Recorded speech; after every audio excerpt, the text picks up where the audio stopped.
Sirotons le houblon, le podcast qui fait glou-glou dans tes oreilles.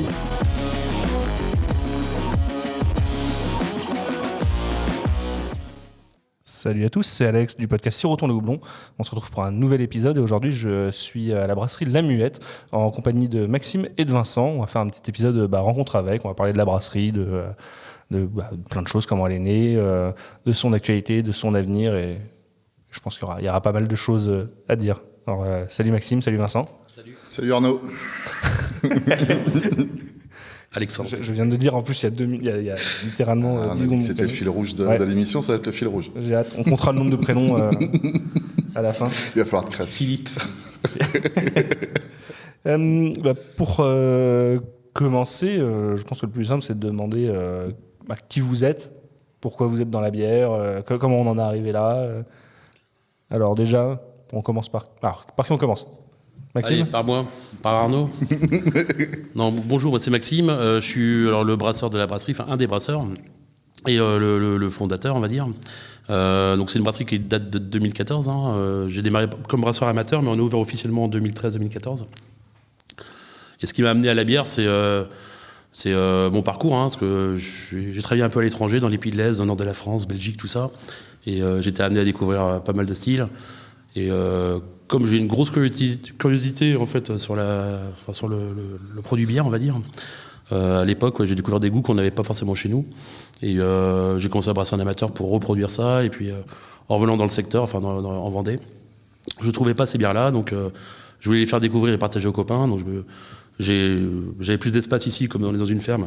Donc j'ai pris un ancien toit à cochon et puis j'ai commencé à brasser, à monter mon petit atelier de brassage. Et j'ai commencé à brasser des IPA, des choses comme ça. Et les gens ont adoré, ils m'ont poussé, on va dire, à faire de plus en plus de bière. Donc j'ai commencé en 20 litres, mais ça suffisait pas. Donc après j'ai agrandi ma salle de brassage de l'époque en 40 litres. Et puis après j'ai fini en 100 litres, je faisais 2 batchs tous les 15 jours, donc ça faisait à peu près 320 litres de bière par mois. Mais ça suffisait tellement pas que, au bout d'un moment, on se dit, voilà, il va falloir passer à niveau pro, quoi. Et puis on en vient à faire 4000 hectos à l'année. Ouais, c'est ça, ouais. Et ça suffit toujours pas. Ça suffit pas.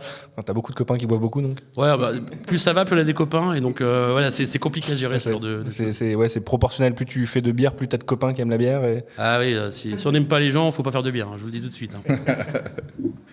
Et toi, Vincent ? Et donc moi, Vincent... Robert, je sais plus. Jean-Philippe. Jean-Philippe, pardon. Donc moi, à la base, je suis graphiste indépendant. Okay. Et c'est un ami en commun, donc Jay, qui nous a rapprochés. C'est son vrai prénom. Et moi, il savait que j'étais un grand passionné de bière, que j'allais souvent en Belgique et tout ça, parce qu'à l'époque, c'était vraiment la Belgique qui menait le game. Ouais. Et du coup, il nous a fait nous rencontrer. Et puis, moi, j'ai commencé à venir filer un coup de main à Maxime, tout ça pour ma culture bière. T'as démarré comme assistant brasseur. Assistant brasseur. Et puis, pour avoir les odeurs, pour avoir les recettes, il faut savoir comment que ça fonctionne et tout. Mm-hmm. Boire de la bière à volonté gratuitement aussi. Ouais. Et puis, bon an, mal an, j'ai commencé par filer un coup de main. Puis, me voilà maintenant à la communication. Je suis passé par la Stabule en tant que serveur, etc. Donc, j'ai eu pas mal de... La Stabule, on en reparlera après, mais c'est taproom, restaurant accolé à la brasserie. Donc, en fait, moi, je continue une petite activité d'indépendant à côté. Je suis là 3 jours par semaine et puis je m'occupe de la communication principalement de la brasserie. Voilà. Ok. Donc, comme tu l'as précisé, Maxime, en te présentant, c'est que La Muette, c'est une ferme brasserie. Donc, qu'est-ce que c'est déjà une ferme brasserie ? Parce que je ne pense pas que j'ai eu d'autres fermes brasseries dans le podcast avant. Alors nous, ferme brasserie, quand on se dit ferme brasserie, c'est qu'on va... Il y a au moins un des ingrédients principaux de la bière qui est cultivé sur place, en fait. Nous, ce qu'il faut savoir, c'est qu'à la base, on est vraiment une ferme, de génération en génération. Mon père est né dans la maison, en fait, juste au-dessus de la cave, là, dans laquelle on est. Mon grand-père a exploité à l'époque aussi cette ferme-là. Et donc, moi, ça me paraissait logique de reprendre l'exploitation, en fait. Mais pour revenir à la question, c'est en fait, nous, ce qu'on va faire, c'est on a 3 ateliers sur la ferme. On cultive des céréales, donc tournesol, blé, orge, du petit pois, du maïs aussi, tout ça, mais aussi de l'orge de brasserie. Et donc voilà, nous, ce ce qui fait qu'on est ferme brasserie, pour moi, c'est qu'on cultive les céréales, en fait. Enfin, l'orge de brasserie pour l'instant, mais on va essayer de développer sur le blé et peut-être même d'autres céréales. Mais aujourd'hui, 80% des céréales de la brasserie proviennent de l'exploitation, en fait, proviennent de la ferme. Donc c'est ce qui, pour moi, me fait dire qu'on est une ferme brasserie. Et si on regarde plus largement que ça, les drèches sont utilisées pour la partie élevage, deuxième atelier de la ferme. On fait de l'élevage bovin. C'est la viande qu'on va produire, elle va servir aussi au restaurant. On la retrouvera dans le restaurant, en grillade ou pour les burgers. Et voilà, pour moi, c'est un ensemble, en fait. C'est que la brasserie fait vraiment partie de la ferme, quoi, en fait. Et c'est ce qui fait que, pour moi, on est une ferme brasserie. Après, on ne fait pas le houblon, on l'achète pour l'instant. Mais le jour où on pourra avoir du citra, on en fera peut-être dans les champs à côté de chez nous, mais pour l'instant, on l'attend. Ouais, c'est vrai que le houblon, ça reste c'est un autre métier. C'est un autre métier, et surtout, c'est très compliqué avec tous les houblons qui sont encore brevetés. Si tu veux vraiment avoir toute la liberté créative que tu veux, tu peux pas forcément les exploiter toi-même. Le terroir joue aussi pas mal. Ouais. Nous, le métier de céréalier, on va dire, sur la partie orge de brasserie, on le faisait déjà avant de faire de la bière, en fait. Et moi, l'idée, quand j'ai voulu monter la brasserie, j'aurais pu à l'époque, parce que c'était en 2013-2014, donc il n'y avait pas beaucoup de brasseries. J'aurais pu le faire au centre-ville de Nantes ou je sais pas, ailleurs, quoi. Mais pour moi, ça n'avait pas de sens, parce que je voulais vraiment intégrer la ferme. Et je me disais que avoir une brasserie, on va dire, hors sol, c'était un peu con, parce que j'avais la possibilité de le faire, en fait. Et on avait l'expertise sur ce métier-là, quoi. Donc ça me paraissait logique. Et puis moi, le but, au final, c'était aussi de faire perdurer la ferme, quoi, en fait. C'est pour ça que voilà, j'ai vraiment décidé dès l'époque de démarrer dans les bâtiments de la ferme, quoi. Alors, je vais un peu m'éloigner du sujet de base, mais tu as évoqué, quand on parlait des houblons et de la culture du houblon, du terroir. Ouais. C'est quelque chose que j'avais déjà évoqué dans un épisode précédent. L'impact du terroir sur on va dire, les caractéristiques développées par un houblon, même si c'est d'une même variété. Qu'est-ce que tu as à dire sur ce sujet-là ? Est-ce que tu penses qu'on prend un sabro et on le cultive en France au cœur de la Vendée Il suffit de voir déjà un cascade belge et puis un cascade néo-zélandais. Voilà, ça te donne déjà une idée du terroir. Pareil, on parlait du Sorachi tout à l'heure, mais c'est pareil. Il y a des grosses variations, des grosses nuances selon la zone où c'est après, oui, c'est vrai que dans le houblon, il faut à peu près 3 ans avant que même si tu prends un sabro. Ouais, avant que ça devienne à maturité. Voilà, c'est ça. Il y a à savoir comment le houblon va vraiment s'adapter. Je suis pas expert en houblon, mais oui, je pense que déjà la nature du sol va faire varier les maladies, tout ça. Enfin, après, voilà, je pense qu'il y a beaucoup de paramètres à gérer. Mais après, nous, un truc qui vraiment nous ferait kiffer, c'est d'avoir vraiment un houblon local, tu vois, qui peut être très sur les fruits exotiques. Et voilà, c'est quelque chose de très aromatique qu'il n'y a pas encore à l'heure actuelle, mais vraiment qui ait une variété vraiment spéciale au terroir. L'usage du houblon, si on veut vraiment faire une bière fermière, c'est-à-dire qu'on va travailler en coup de chip, on va travailler sur vraiment la fleur sauvage, avec les céréales de la ferme. Et là, on va travailler avec, soit si on fait du houblon nous-mêmes, mais ou sinon on va l'acheter à côté, parce qu'il y a des houblonniers qui se montent dans le coin. Je peux t'en citer 3, mais et là, du coup, tu fais vraiment une bière fermière avec vraiment tous les ingrédients locaux, quoi. T'attagres le houblon avec, mais il faut pas aller sur une dominante. Je pense aujourd'hui houblonné. Si tu veux avoir de l'agrume, tout ça, bon, faut attendre encore un peu, mais ça va arriver. Et tu penses 10 ans à peu près avant qu'une variété. Si tu développais une nouvelle variété, par exemple, il faut attendre 10 ans. Tu penses qu'on serait capable en France de développer une nouvelle variété qui soit aussi aromatique, exotique que les variétés américaines, néo-zélandaises et compagnie ? C'est vrai que c'est des variétés qui, jusqu'à maintenant, nous proviennent d'endroits qui sont très ensoleillés et compagnie. Est-ce que c'est pas ça qui joue aussi sur... Tu vois, par exemple, nous on a été visiter l'Oregon il y a quelques années, et en fait c'est un climat qui oscille presque sur la Bretagne, quoi. Enfin, c'est à peu près le même climat. Ça dépend des zones, ouais. Mais bon, le climat pour moi, enfin, je sais pas ce que t'en penses, toi, Maxime, mais je pense pas que ça. À l'Oregon, tu vas à Fort Rock ou tu vas c'est pas pareil, à Tillamook, c'est pas du tout le même climat. Mais tu vois, dans la vallée, c'est pas non plus un climat de fou, et c'est pas non plus hyper ensoleillé. La Corvallis, t'avais du houblon, c'est vignoble, mais t'avais. Bah oui, à la vallée là-bas. Mais enfin voilà. Le bocage de l'Oregon. Donc je pense que non, c'est vraiment faut développer, faut faire des croisements, enfin faut faire de la botanique, ce que nous on sait pas faire, et c'est pour ça aussi qu'on. On en connaît qui savent faire de la botanique, mais c'est pas la même. C'est pas la même. Sur une plante cousine. Mais ils seraient peut-être très forts. Ils seraient très forts. Ils savent pas ce qu'il y a de Skyloop, là, les gars. C'est vrai qu'on nous régale avec ça, mais. Moi, non, moi je suis houblon. Ouais, t'as un peu répondu déjà à la question sur deux aspects. Je me demandais comment s'était créée la brasserie et pourquoi s'être lancé dans la ferme familiale. Donc tu me disais, faire de la bière, c'était un passe-temps brassat, mais au final, c'est devenu une activité à temps plein. J'ai brassé Et aussi. pourquoi la ferme? J'imagine que c'est la dommage ferme, de se priver de ça. Moi, j'ai pas de frère, ma sœur. Moi, j'ai toujours connu. Bon, c'est vrai que l'agriculture, c'est pas toujours facile comme vie ou comme choix de vie. Je l'ai vu parce qu'on a traversé des crises, que ce soit la vache folle, que ce soit. Enfin voilà, il y a eu pas mal de choses assez dures qu'on a vécu familialement, je veux dire. Mais moi, c'est tout le travail en fait qui a été fait par mon père, par mon grand-père. Ma sœur voulait pas s'occuper de ça, c'est pas son délire, je comprends. Mais moi, ça m'aurait déçu de pas. Je voulais faire perdurer le travail et puis notre vie en fait, parce que ça fait partie. La ferme, c'est notre vie quoi en fait. C'est la vie de mon père, c'est la vie de mon grand-père, c'est la vie de mes ancêtres. Et donc je veux absolument que ça se préserve et puis que ça continue quoi. Et à l'époque où je voulais rentrer dans la ferme. Voilà, il n'y avait pas 50 possibilités parce que est-ce que je fais plus de volailles, plus de vaches, plus de terres prendre des terres en plus, c'est la guerre.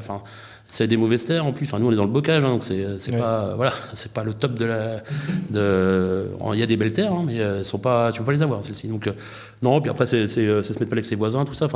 Puis est-ce qu'il y a un intérêt? Il y avait un équilibre dans l'exploitation. Je voulais pas casser l'équilibre. Et en réfléchissant bien, la bière avait vraiment un intérêt en fait dans la structure. Et ça maintenait l'équilibre et moi-même ça le renforçait. Donc au final, je pense que c'est les bons choix quoi. Et en plus, maintenant, ça va nous donner des possibilités. Ce qu'on parlera peut-être tout à l'heure, mais sur la partie, on parlait tout à l'heure un petit peu de verger, tout ça, pour développer la partie, on va dire, wild. On a des terrains, on a des zones avec, tu vois, les temps, tout ça. On peut peut-être arriver à développer des choses dans le sens wild. Et là, on a un outil qui est formidable pour ça, quoi. Et en plus, si on veut travailler sur des variétés de blé ancien, des choses comme ça, on peut le faire. On a l'expertise là-dessus, on a le matériel, on a la connaissance des bonnes pratiques, on va dire, pour la culture. Donc ça, on est capable très rapidement de le mettre en place. Chose qui, tout le monde, monter une brasserie aujourd'hui, c'est assez facile. C'est de moins en moins facile, mais ça reste assez facile. Devenir agriculteur et faire une brasserie, les deux en même temps, je pense que là, c'est pas si simple, quoi. Et donc, du coup, nous, on a la chance d'avoir ça, et c'est dommage de la laisser passer, en fait. Ouais. Et en plus, ça me conforte dans mon idée, c'était de maintenir l'exploitation, quoi. Donc, t'as les terres, t'as l'outil, t'as le savoir-faire, on a une brasserie pas hors sol, quoi. C'est ça qui est intéressant. Et puis tu vois, on a commencé dans un petit local, dans la ferme, et puis tu vois, maintenant ça s'est quand même bien développé. On a eu cette chance aussi d'avoir. L'avantage, c'est qu'il y a un peu d'espace pour pouvoir se. Et ça change des zones industrielles et compagnie qu'on peut voir. C'est sûr que c'est plus simple de faire un gros bâtiment, mais bon, quand on démarre, on a démarré en tant qu'allais, on a démarré dans l'aile droite de la vieille grange. Là, on a parlé des laboratoires tout à l'heure, tu vois. On a commencé là, tu vois, dans les BBT, juste dans ce couloir-là. 75 mètres carrés au début, tant qu'allait, l'agricole, quoi, tu vois, un petit peu de soudure, des tuyaux, de pompes, allez hop, c'est parti, quoi, des fermenteurs, des 600 litres, et puis voilà, on a démarré comme ça. Et puis étiquetage, embouteillage à la main, mais c'est bien parce qu'en fait, on a monté progressivement, et on s'est rendu compte des problématiques, des problèmes. En fait, on a appris sur le tas, quoi. Mais c'était c'est intéressant. Et on en apprend encore. Ça oui, on apprend tous les jours. Ça c'est pas un problème. C'est comme ça que tu évolues en plus. C'est pas un problème. Si, il y a des problèmes. Il y en a tous les jours, mais il n'y a pas de problème avec des solutions. Donc du coup sur la ferme, tu nous dis on a vraiment plein d'activités différentes. Il y a la culture d'orge, blé, maïs et j'en passe. Partie élevage bovin. Viande. Volaille. Après on fait de la volaille bio et label aussi. La brasserie. Donc comment tout ça interagit? Tu nous as déjà donné quelques petits éléments de réponse. L'interaction aujourd'hui, c'est aujourd'hui le schéma, on va dire, qui est réalisé, c'est on cultive de l'orge de brasserie, enfin des céréales, mais de l'orge de brasserie. On fait malter à façon, on n'a pas notre malterie, mais c'est malté à Issoudun chez les maltiers.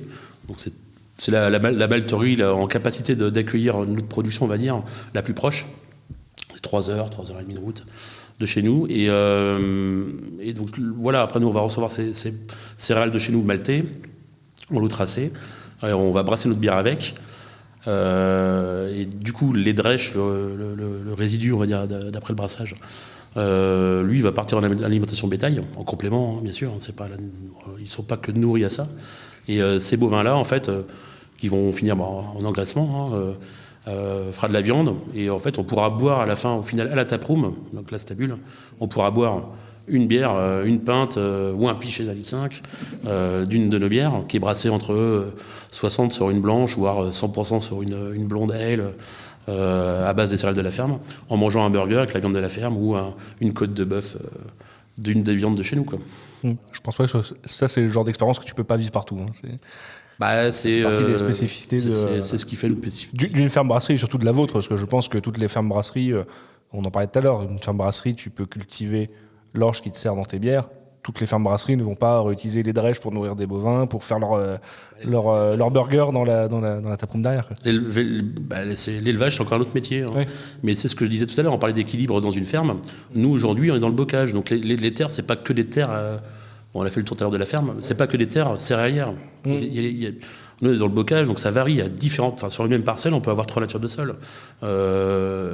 Il y a des zones qui sont intéressantes pour faire de la culture, mais d'autres zones qui sont inexploitables à faire de la culture. Donc, si on veut pas, si on veut pas être con, on va pas mettre du blé dans un endroit qui ça marchera pas. Donc, l'idée, nous, c'est pour optimiser et puis créer l'équilibre justement de la ferme. Là, on est en élevage, quoi. Ouais. On est en prairie. On a fait le tour. Tout à l'heure, on a vu les blondes qui étaient en train de, et puis les partenaises qui étaient qui étaient dans les champs, quoi. Enfin, voilà, c'est une manière de travailler le potentiel du lieu, on va dire. On va le travailler dans différentes ateliers entre l'élevage, la culture, et c'est ce qui fait que ça fonctionne bien après. Et puis il y a une rotation aussi dans les terres, tout ça. Enfin voilà.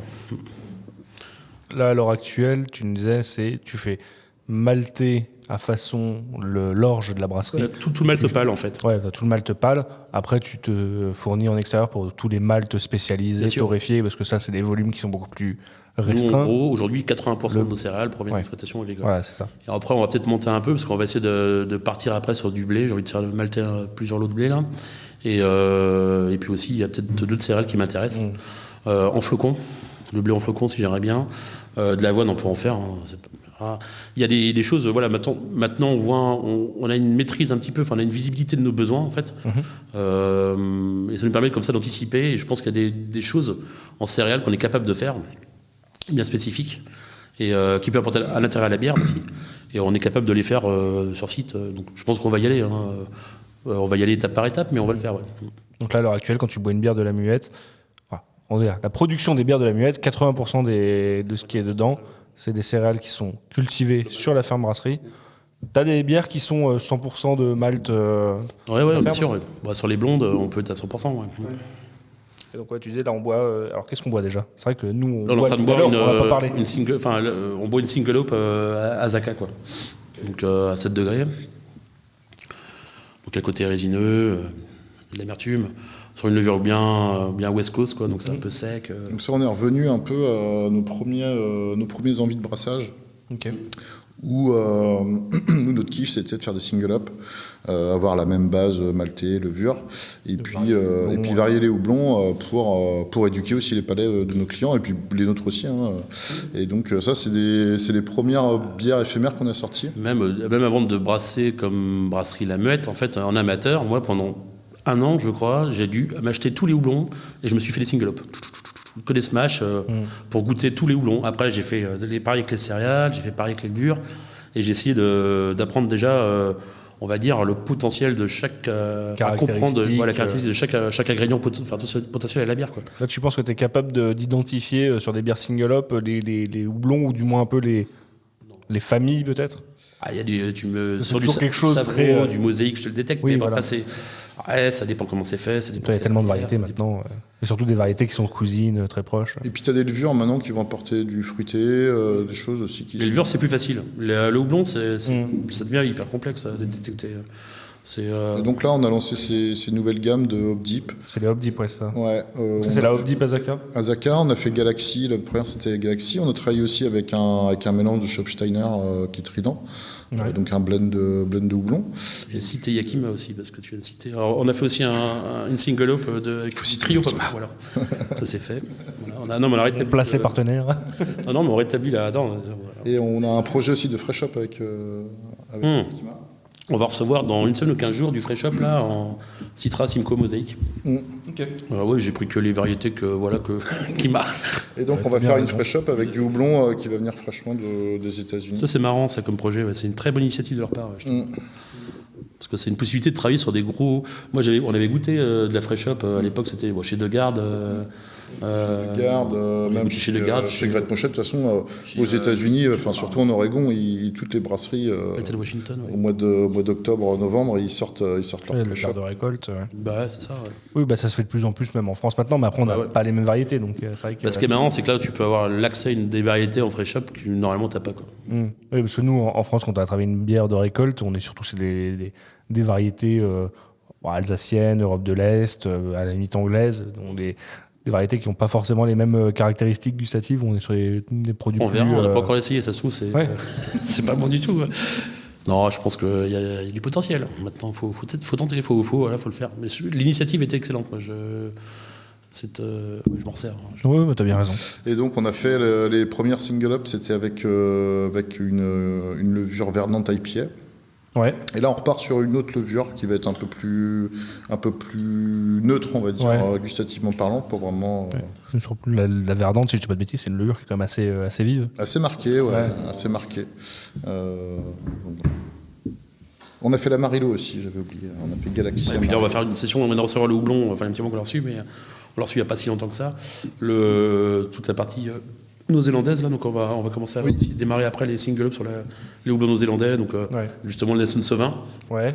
Ça, on pourra recomparer. Quoi. Donc ça, c'est c'est un petit producteur qu'on a trouvé C'est Pikimai, en Nouvelle-Zélande. C'est un Français qui est établi là-bas et Vous allez partir sur quoi comme variété si c'est pas... là, ce qu'on a si on acheté, n'est pas dans le spoil, Motueka, il y a du Racao, des du autres Waititi, Iguaca, ils ont aussi une propre variété. Motueka.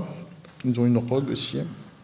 Vous avez, du cascade aussi. Enfin, voilà, on va essayer de voir. Ça a besoin de tester déjà les houblons et puis aussi de faire goûter aux gens. Quoi. Nectaron, c'est quelque chose qui vous parle un peu ou pas? Non, ça me parle pas, mais... Parce que je l'ai goûté dans une bière de chez 90 BPM il n'y a pas longtemps. Visiblement, c'est un houblon néo-zélandais assez jeune et qui est pas forcément très simple à se procurer, mais qui... Enfin, le bière que j'ai goûté de chez eux était très cool, donc je sais pas si c'est... Le houblon, après il travaille sur des levures Vic aussi, donc qui marquent pas mal, donc c'est peut-être aussi ça. Ouais, les houblons néo-zélandais sont toujours assez complexes. On est sur un côté terreux, on peut avoir des... Je les trouve toujours un peu plus verts aussi que les Américains, enfin que les variétés... Ouais, c'est même... c'est vraiment des variétés spéciales, c'est vraiment cool à travailler. Moi j'aime beaucoup les houblons néo-zélandais aussi. Moi aussi. Ça C'est change pour que je veux y vraiment. aller, mais j'attends que le Covid, ils ouvrent les Permettre, frontières. J'attends ça avec impatience. Je vais aller voir ça en vrai, moi. Alors venir avec les valises pleines de houblon. De rhizome. Ouais. Pas fou, hein. Faut étendre Il y a l'activité. des mecs qui de la passent 10 ans ferme à faire des essais et tout en labo. Nous, on va dans le pays, on ramène le rhizome. Hein. C'est beaucoup plus simple, les gars. Là. Un bouquet de fleurs. Faire gaffe, faut courir vite. Hein. C'est pas mon cas, mais... Pour en revenir aux cultures de la ferme, tu parlais tout à l'heure donc où il y a de la culture d'orge et d'orge de brasserie. C'est quoi la différence? Non, c'est que Qu'est-ce l'orge qui fait fourragée- qu'un orge... Déjà, c'est pas la même. En fait, si tu veux, les malteurs travaillent avec des variétés facilement maltables pour eux, qui rentrent dans leur cahier des charges. Donc déjà, il faut avoir une variété bien spécifique, première chose. Et après, ensuite, globalement, il y a des... en fait, tu as des maltes qui sont plus simples, enfin des maltes, des orges de brasserie qui sont plus simples à malter que d'autres. Et donc, c'est au niveau de la taux de protéines, qui vont donner un meilleur le rendement. potentiel de bêta-glucane, tout ça. Enfin, il y a... alors, c'est pas une histoire de rendement, hein, parce que nous, on bosse avec du Planète, c'est pas le top du... Enfin, là, ça marche, le Planète marche bien et on est très content, mais c'est pas le top du rendement en champ, si tu veux. À la rigueur, moi, je m'en fous, tu vois, tu fasses pas 70 quintos, 75 ou 90, j'en sais rien, mais...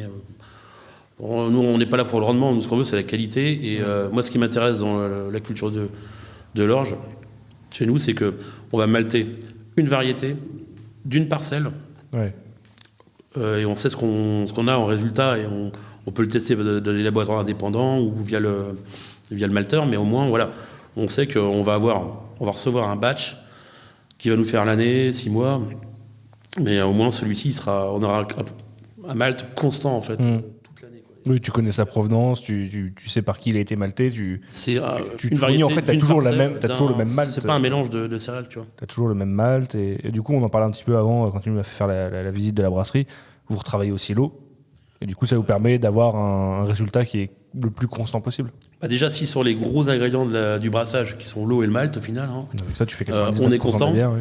On est constant. Sur la majorité de. Bah, si tu es constant en malt, tu es constant en eau.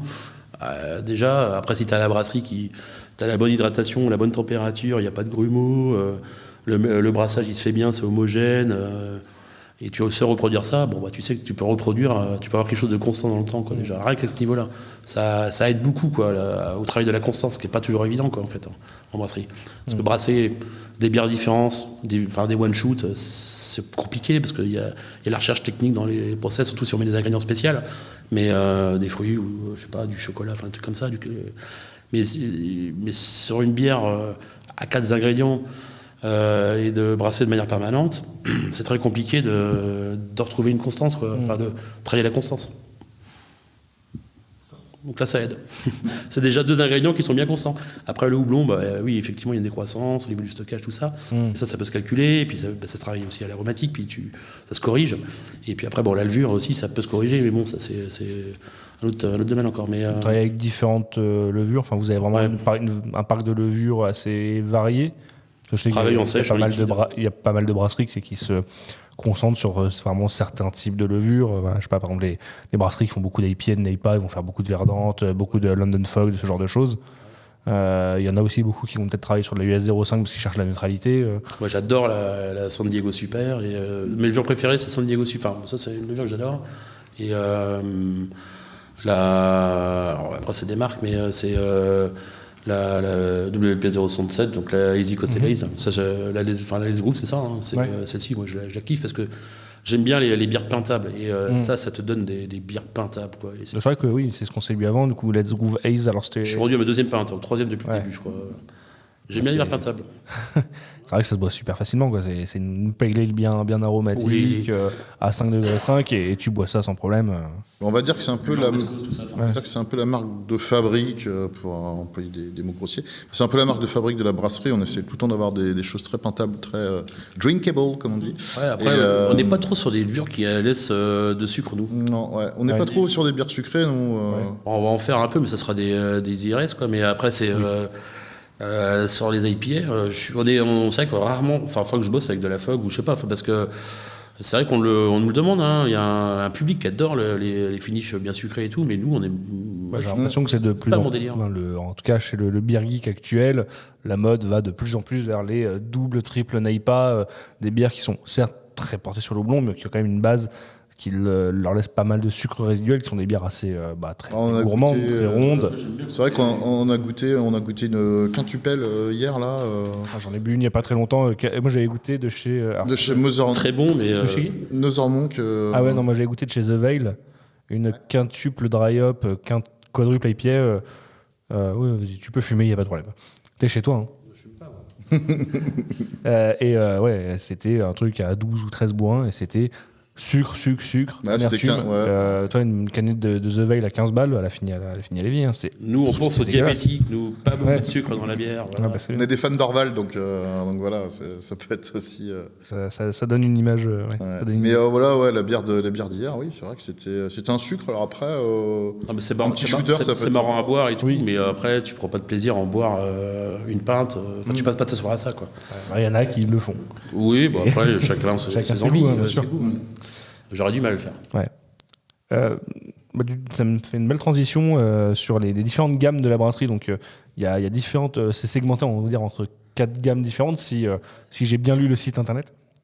La Mus, les rares et éphémères, un peu stylisés. La Muette, la Métive. Donc, comment vous avez construit la gamme de la brasserie ? On n'a pas fait trop réfléchir au final. Ouais, et en fait, ça s'est fait un peu sur le tas. D'ailleurs, on commence à. Pourtant, ça reste quand même bien segmenté. On commence à affiner ça au fur et à mesure. Il faut trouver une cohérence, quoi. Parce que plus ça va, nous, on brasse 40 recettes à peu près différentes dans l'année. Donc, à un moment donné, faut structurer parce que sinon. On a beaucoup de bières permanentes, en fait, au final. Ouais. Mais après, en fait, déjà, il y a. Oui, parce que sur les 3 gammes, en fait, il y a différents sur les 4 gammes, t'en as 3 qui sont des bières qui sont permanentes, en fait. Ou du moins régulières, qui reviennent. En gros, on a la gamme historique, on va dire, qui est la Muse. Hein. Souvent, même d'ailleurs, on nous dit brasserie la Muse, c'est vraiment. Ah oui, Oui, c'est vrai que c'est dans le revenu coin, tout le beaucoup de monde fois. nous parle de la Muse avant même de la brasserie la Mette. C'est très beau. Oui, C'est une erreur un peu de. Là, j'avais balancé une story sur Instagram pour dire. Je vais enregistrer un épisode dans une brasserie dans le Bocage vendéen, qui sait. Et il y a plein de gens qui ont bien forcément deviné où j'allais, mais j'ai eu beaucoup de réponses la Muette, mais aussi énormément de réponses la Muse. La Muse, ouais. On est connu pour autant pour la Muse que pour la. Ouais, au début, on mettait ça un peu en avant. Parce qu'avant, on brassait que de la Muse en fait. Ouais. La Muse, marque, du coup, la marque de la brasserie la Muette. pour le CHR et les caves bar, en fût, en bouteille, puis maintenant aussi en canette. Mais c'est et en fait après on a. Alors il y a eu le développement pour l'événementiel, nous on fait pas mal d'événementiels. Bon là avec le Covid c'est plus compliqué mais ça redémarre. Et donc là on a aussi une gamme fût on va dire pour l'événement. Et ensuite on va avoir donc, les séries SP, les séries pilotes, donc les rares et éphémères. Et puis les bacs dans les bacs, on appelle ça comme ça. C'est des éphémères en fait qu'on marchait et Qui reviennent. On a fait la MC circulaire, ça cartonne. Donc on reviendra l'embrasse. dessus. Donc c'est une éphémère qui maintenant est, je dirais qu'on en a en permanence. La Mucive Attack, ça a cartonné. C'est pareil, la Let's Groove. On fait des variations avec les houblons, avec les combinaisons de houblons, mais on en a tout le temps maintenant. La Hop Deep, c'est pareil. Ça reste des éphémères parce que c'est un seul houblon à chaque fois, mais on a la même base. Revenir et être. Ouais.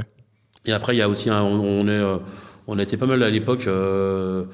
On a eu beaucoup de parallèles de la Muse en grande distribution. Donc, au bout d'un moment, on s'est dit, bon, le moyen d'être tranquille, c'est d'avoir des gens sur le terrain. Et donc là, on a développé une marque exprès pour la GD. Comme ça, on a 2 agents commerciaux, ils occupent le terrain, on sait ce qui s'y passe et ils mettent plus de bière de CHR en grande distribution.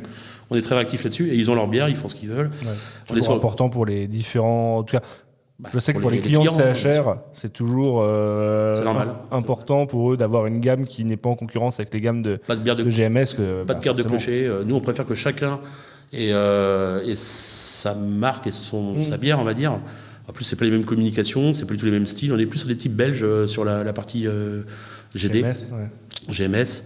Après, on a fait une gamme canette qui est plus moderne aussi en muette, parce qu'ils voulaient aussi ça, ce un peu genre du de mal choses. Ouais, la GMS, enfin, il y en a certains qui commencent à s'intéresser à la canette, parce que je pense qu'ils voient le marché évoluer et le potentiel. Reste que le client final, pour le moment, la canette et bière de qualité, Nous, c'est pas synonyme. Juste pour te dire un chiffre, si tu veux savoir, la GMS, globalement, chez nous, ça pèse 7% du chiffre de la brasserie, au global. Donc en gros, on y est comme ça, on est présent et on sait ce qui s'y passe et on sait que voilà, on a un regard là-dessus. Ils ont leur ref et qui n'ont rien à voir avec les autres canaux. Ça, il n'y a pas de parallèle. Ça évite qu'on ait le souci de retrouver des bières du CHR chez eux. Et puis inversement aussi, que ce soit pour l'un ou pour l'autre. Mais voilà, comme ça, au moins, chacun a ses bières. Et comme ça, nous, on peut travailler après en focus pour la GD ou surtout pour la créativité, en fait. Au moins, on élimine un problème de distribution qui commence à devenir récurrent. Et du coup, on a pris cette décision-là. Mais bon, jamais on mettra de la bière de GD en CHR et inversement. C'est pas le but.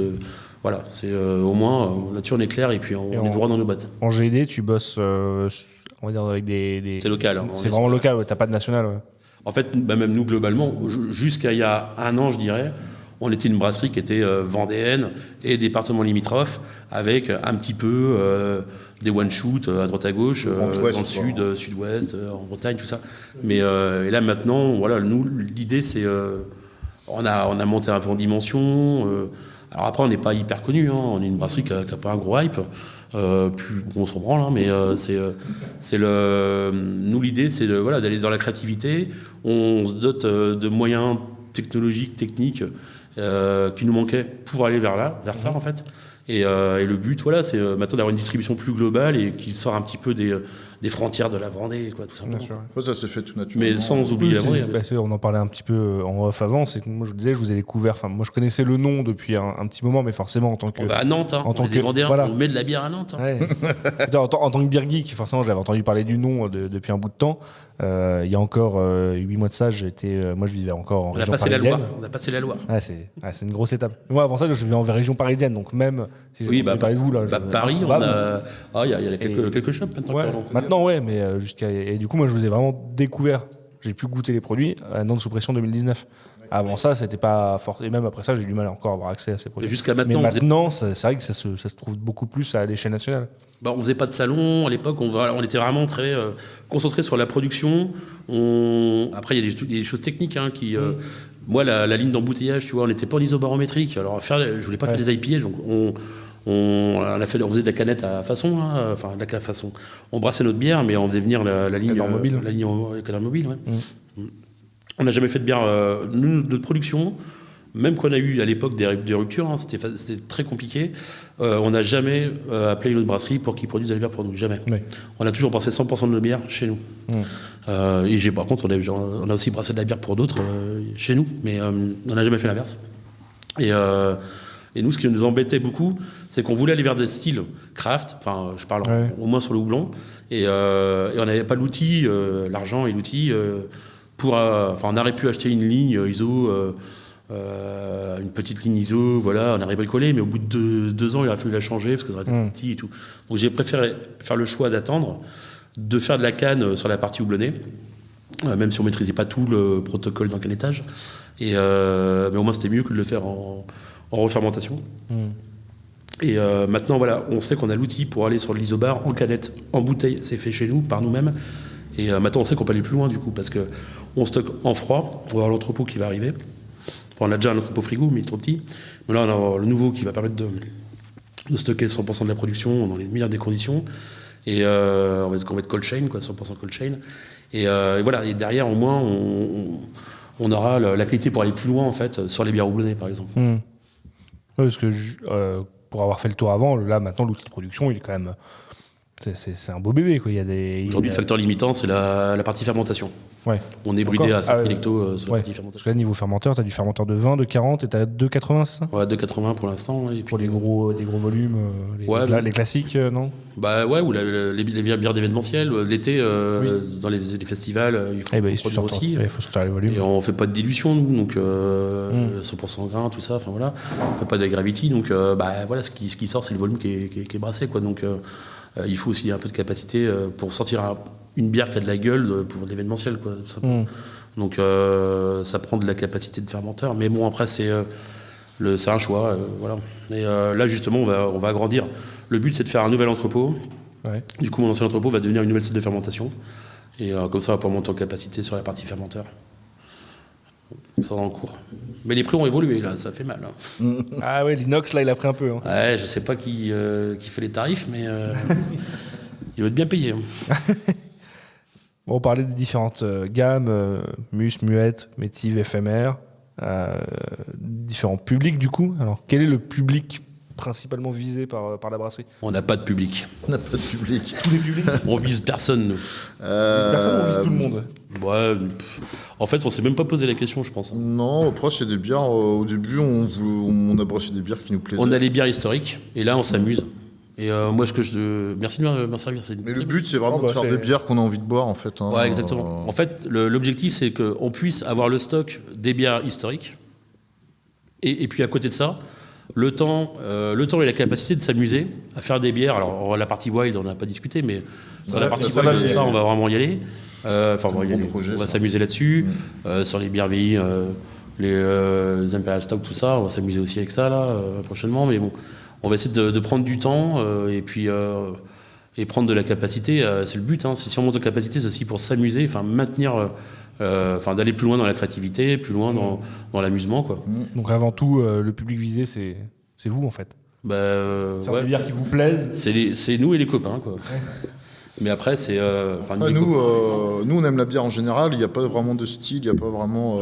les bières belges, nous, ça a été le premier amour. Oui, bien sûr. Puis après, il y a le houblon qui est arrivé. Enfin, tu connais l'histoire. Bien sûr, et je pense qu'on a tous eu à peu près la même évolution, en tout cas sur à part peut-être les beer geeks vraiment frais et modernes là, qui sont tombés directement dans le houblon, je pense qu'avant ça, on a presque tous eu le même parcours de découvrir la bière en disant il existe autre chose que la Heineken via les bières belges, découvrir le houblon et progresser après, et faire une sorte.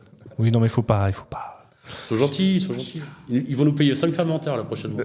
Ah ouais. Non, et puis. Balance des rumeurs. S'ils veulent, ils peuvent. Voilà, moi, je les puis, prends. après, tu découvres les gueuses, les choses un peu plus acides. Alors, au début, tu te dis, moi, les premières fois que j'ai goûté des gueuses, C'est dégueulasse. là, c'est quoi ce vomi et puis, tu t'y fais. Et nous, enfin, voilà, après, on n'a pas de style vraiment. En fait, je pense que quand on arrive à aimer un peu tous les styles, c'est que tu as un petit peu fait le tour et que tu arrives à tout apprécier. C'est quoi je rigole. Non, mais. Moi, je pense qu'au contraire, c'est que quand tu as déjà vraiment un peu fait le tour de la Moi, bière. par exemple, tu vois un truc que j'aime pas, je te dis tout de suite, c'est une IPA avec du lactose. Ça m'énerve. Enfin, j'arrive pas à le boire, par exemple. Ouais. J'en ferai pas. Enfin, Mais je crois qu'on était saturé un peu du sucre tout le dans monde, la bien bière. Tu vois, même quand on regroupe des triples maintenant, belges. Bah, bien sûr. Il y a Moi, j'ai public, toujours ce sur quel discours-là ça, de me dire que moi, c'est pas mon délire. je me suis saturé le palais au sucre à la triple Ouais. belge quand j'étais plus jeune. Ouais, c'est ça. Maintenant, j'aime beaucoup moins les bières sucrées. Bon, je vais pas dire que j'ai une aversion pour le lactose, mais pas loin, quoi. Une bière avec du lactose, quand c'est dans un style particulier, bien dosé, pourquoi pas. Mais il faut pas en mettre partout et à foison. La nitrogalactique, qui est un mix stout. un gros mix stout. Ouais. Et voilà, tu vois, 7 mix stout, degrés, mais c'est normal. à l'azote. Un mix stout à Ah ouais. l'azote. Et il y a des choses comme ça qui sont. Ça, j'aime bien. Le lactose dans la bière noire, ça me va. Mais je pense que maintenant, si on peut pas dire, les jeunes beer geeks, ils ont peut-être plus cette étape bière belge. Et du coup, ils vont chercher leur shot de sucre dans la triple Neipa. Ouais, c'est ça, C'est ouais. un peu l'impression que j'ai. Mais après, ouais, nous, on n'est plus trop de cette génération-là, donc C'est des vieux cons. mais moi surtout. Mais ouais, c'est vrai il y a une nouvelle génération de geeks là où, alors nous, on en fait partie aussi parce qu'on goûte je pense. énormément de choses. Ouais. Moi, le premier, j'aime bien boire tout le temps des bières différentes et tout ça. Mais moi aussi, je me considère comme un geek. Et je pense qu'il y a des gens qui n'ont pas tous la même définition de geek. Ouais. Moi, j'ai pas la définition péjorative du geek. Ouais, Moi, voilà, le geek, c'est qu'il est curieux et qu'il veut tout boire. Exactement. Tout après, toi, quand il y a Le prix ne fait pas la qualité de la bière. Certes. Et après, en fait, ou l'image. je suis en train de faire ce que j'avais déjà fait il y a il y a 2 ans, un concours sur Instagram, c'est un petit tournoi des brasseries. Oui, on avait vu ça. Ouais, on est sur les 16e, parce que ça a commencé avec 32 équipes. Vous êtes dedans, hein, vous allez tomber, je sais plus contre qui, mais vous allez tomber dedans. Attends, je vais retrouver ça. Si, je vous ai retrouvé. Je préfère des vrais combats. Alors, est-ce qu'on peut faire des combats debout À Manu, quand j'aurai plus de budget, voilà, de quand j'aurai plus de budget, je vous convierai dans un combat ou des tournois de brasseurs ou des bras de fer. Avec des casquettes, on retourne. on retourne et on devient des machines. Vous, au premier tour, vous allez tomber, vous faites une petite diagonale vers le nord-est de la France et vous tombez contre Sensis Brewing. Ah bah très bien ça. Ouais. Je pense que peut y avoir On a goûté ce qu'ils faisaient, on les a vus. Alors après, c'est pas sûr qu'on gagne, mais on verra. Mais du coup, ouais, ça me fait marrer parce que quand je lance ces tournois-là, il y a un premier match, c'était Fauve contre la Montagnarde. Et là, bon, c'est pas encore fini, mais la Montagnarde est en train de perdre doucement contre Fauve, qui fait beaucoup Après, de bière. Montagnard contre la steppe. Bon, moi, je mise sur les montagnards tout de suite. Hein. Mais en fait, mais après, c'est je trouve que deux en fait, brasseries très- complètement différentes. et en fait, c'est très révélateur du marché C'est pas comparable. actuel, c'est que les gens, oui, ça révèle ce que les consommateurs veulent, et en ce moment, ils veulent du houblon et de l'IPA. Forcément, quand on arrive à un stade un peu plus loin, on a découvert et réussi à apprécier la bière un peu plus sauvage, spontanée et compagnie. Est-ce que ça veut dire que la bière sauvage spontanée est de plus haute qualité et plus intéressante? Non, mais Pas t'as forcément. un univers de complexité Par contre, qui est bien. Il y a un stade où je pense que je vais peut-être me séparer de quelques auditeurs. Vas-y Arnaud, Mais, lâche-toi. mais je pense qu'il y a un moment où quand tu découvres la bière spontanée et que tu commences à aimer ça, t'as ce stade où tu te dis je suis un meilleur beer geek que les autres. Tu viens de faire tous tes gars qui j'aime sont pour le houblon. Ouais. Ça y est. Et je suis un meilleur beer geek que les autres, j'aime les produits de qualité. Et au final, moi Non, j'aime énormément les bières well, les peux boire spontanées. tu peux Par contre, j'aime toujours aller prendre un bon jus de houblon, une bonne sour, une bière plus simple. Ça, on l'a fait. Tu vas dans une taproom, t'as 40 becs. Tu vas chez Great Notion, là. Enfin, ils font pas que de la bière houblonnée, heureusement, mais.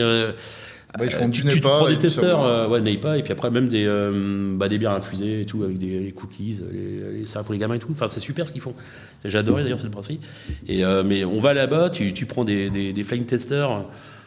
Tu te prends un rack de Neipa, je veux dire, vas-y, prends-en un deuxième, un troisième, d'autres bières, mais tu peux pas faire une dégustation, c'est impossible. Faudrait prendre une semaine, 15 jours, y aller tous les jours, et puis partir tous. Notion, ils sont énormément de recettes, ouais. Après, tu sais, on a plus de 2500 brasseries maintenant en France. En Belgique, tu en as 400. Tu sais, nous, je trouve que, on a un recul par rapport à ce que nous, on existe depuis 2014. Au final, vous êtes parmi les plus anciens, on va dire, pas vraiment, on mais est la vague dans la première vague des grosses vagues. Oui. Enfin, dans la grosse vague, on est dans le début de la grosse vague. vague. Et maintenant, moi, je trouve qu'on n'a pas du tout. Enfin, moi, quand je vois tous les collègues brasseurs, toutes les brasseries qu'il y a en France, ça nous donne même plus envie d'aller acheter des bières à l'étranger. Hein. Moi, j'étais un grand fan de bières américaines. Il a grimpé, c'est ouf. Et maintenant, je te rejoins, d'aller loin pour d'accord là-dessus. Il n'y a aucun problème. Et tu vois, on parle de la variété. Maintenant, on a un champ de ouf, quoi. En France, on a plein de bières différentes, on a plein de brasseries différentes qui vont. Tu vois, je trouve ça un peu marrant, moi, de comparer Montagnard. Enfin, le match. Alors, c'est le but. Hein. Alors, pour te dire, moi, j'ai fait une sélection de 32 brasseries en sondant un peu les gens qui me suivent. Après, j'ai mis la liste de 32 brasseries dans un générateur aléatoire et il m'a sorti les matchs. Oui, voilà, ouais. Donc, pas de chance. Voilà, il y a un match qui est complètement opposé qui sort. Mais Montagnard, tu t'opposes deux brasseries qui sont dans des champs un peu faux aussi. C'est rigolo. Vraiment, les deux brasseries font des trucs Après, excellents. faut pas prendre ça au sérieux. Ah non, mais bien sûr. C'est un peu comme Untapped. Nous, on en parle souvent avec nos collègues brasseurs aussi de Untapped. Très bien, ça fait partie des sujets que j'aime aborder avec les brasseries. Je sais. Untapped, j'ai jamais compris cette notation. Après, moi, rien que le fait de noter quelque chose, j'ai toujours été un peu réticent à une série, un film. Puis même, c'est pas une note de dégustation. Une dégustation, tu as des étapes. Noter sur Untapped, ça serait pas déconnant à partir du moment où les gens qui notent sont dans une optique de noter le produit en lui-même. Et donc, le produit, forcément, dépend du style, et ainsi de suite. Tu notes voilà. Tu peux pas comparer. Bon, on le disait, tu parles de comparer Fauve et la Montagnard. Tu peux pas comparer une Wild Ale et une Berliner Weiss ou une Neipa. Ça serait la même idée sur Untapped, de te dire que si tu notes une bière, tu la notes en fonction de son style, des caractéristiques qu'elle peut avoir. Après, moi, une Milkshake IPA, je mets 0,25 parce que j'aime pas le style. Voilà, mais non. mais du coup, tu notes comme quasiment tout le monde sur Untapped. Mais non, mais c'est ça, ouais. Qui note en fonction de ses goûts. Et c'est pour ça que c'est très dur de juger une bière ou une brasserie en fonction de sa note sur Untapped. Il faut la pondérer avec plein de facteurs en fonction de est-ce que c'est une brasserie qui a une hype ou pas, est-ce que le style est intéressant ou pas. Est-ce que c'est un Américain qui note ou c'est un Français? Alors ça, c'est incroyable parce que les Américains notent ultra facile, les Scandinaves notent très dur, les Français sont un peu entre les deux. J'avais un truc qui était vachement. Ce qui est bien, ça donne une tendance pour moi. C'est là-dessus qu'il faut regarder. Et puis, à partir du moment où t'arrives une note sans descriptif, ça n'a pas vraiment de valeur. Oui, et comme 90% des gens notent sans. Il y a la description en fait de la dégustation. Ça, c'est intéressant. Ouais, alors maintenant, un truc qui était vachement cool avant, c'était Raid Beer. Bon, maintenant, c'était racheté. On sait ce que c'est devenu. Ouh là là, le mot lâché. Mais le principe c'est pas la première fois. Le principe de Raid Beer sur la notation, tu avais un paragraphe à faire, tu donnais 5 notes. Et tu as 2 notes globales qui ressortent, tu as la note vraiment globale de la bière et la note dans son style. Ouais. Et ça, voilà, là on avait un principe. Alors, même c'était pas de la notation instantanée. Ouais. Voilà. Là, sur Raid Beer, il fallait que tu réfléchisses, il fallait que tu marques ton truc. Et en fait, il y a tellement de gens qui utilisent Untapped aussi comme un carnet de notes pour se souvenir de ce qu'ils ont bu, de ce qu'ils ont aimé ou pas, plus que comme vraiment un outil d'analyse et de review. Moi perso, j'utilise tu comme ça. Tu prends une photo, tu mets 5 étoiles, entrée, et voilà, c'est fini, quoi. Moi, je mets pas de notes. Moi. En fait, les trucs qui me plaisent, je les prends en photo et je les laisse dans mon Untapped. Si je dis pas de bêtises, il me semble qu'il y a une option sur Untapped qui te permet de noter pour toi en secret et qui n'influence pas la note. Ils sont forts. Et alors, je sais pas si ça, par contre, c'est pas une option aussi du Untapped Premium, celui qu'il faut payer tous les mois. Mais achetez-vous un carnet de notes, un crayon. C'est ça. En plus, vous aurez la page de gauche pour coller l'étiquette, la page de droite pour prendre vos notes. C'est bien pour la tendance. Ça donne comme une tendance qui est pas déconnante. Voilà. Après, bref. Et vous utilisez Untapped, vous suivez un peu ce qui se dit sur les bières. Bien sûr. Vous êtes obligé. Enfin, je pense que mon brasseur, on est un petit peu obligé de garder. Moi, je regarde. Ce qui est compliqué dans Untapped, si tu veux, c'est que. Mais là, on en revient sur un autre problème, c'est la distribution. C'est Est-ce que la bière, elle a été bien stockée, elle a été bien distribuée, elle a été bien servie, elle est dans le bon verre et que, Tu vois un mec qui te note ta bière 1 sur Untappd alors qu'elle a été sortie il y a 1 an et demi, tu te dis, oui, bon. Ça dépend Ouais. comment le fût est Après, t'as le fût, ouais. il y a beaucoup de choses qui rentrent en compte en fait au final et qui sont pas dépendants du brasseur des fois. Mais après bon, justement ça m'a d'alerter là-dessus.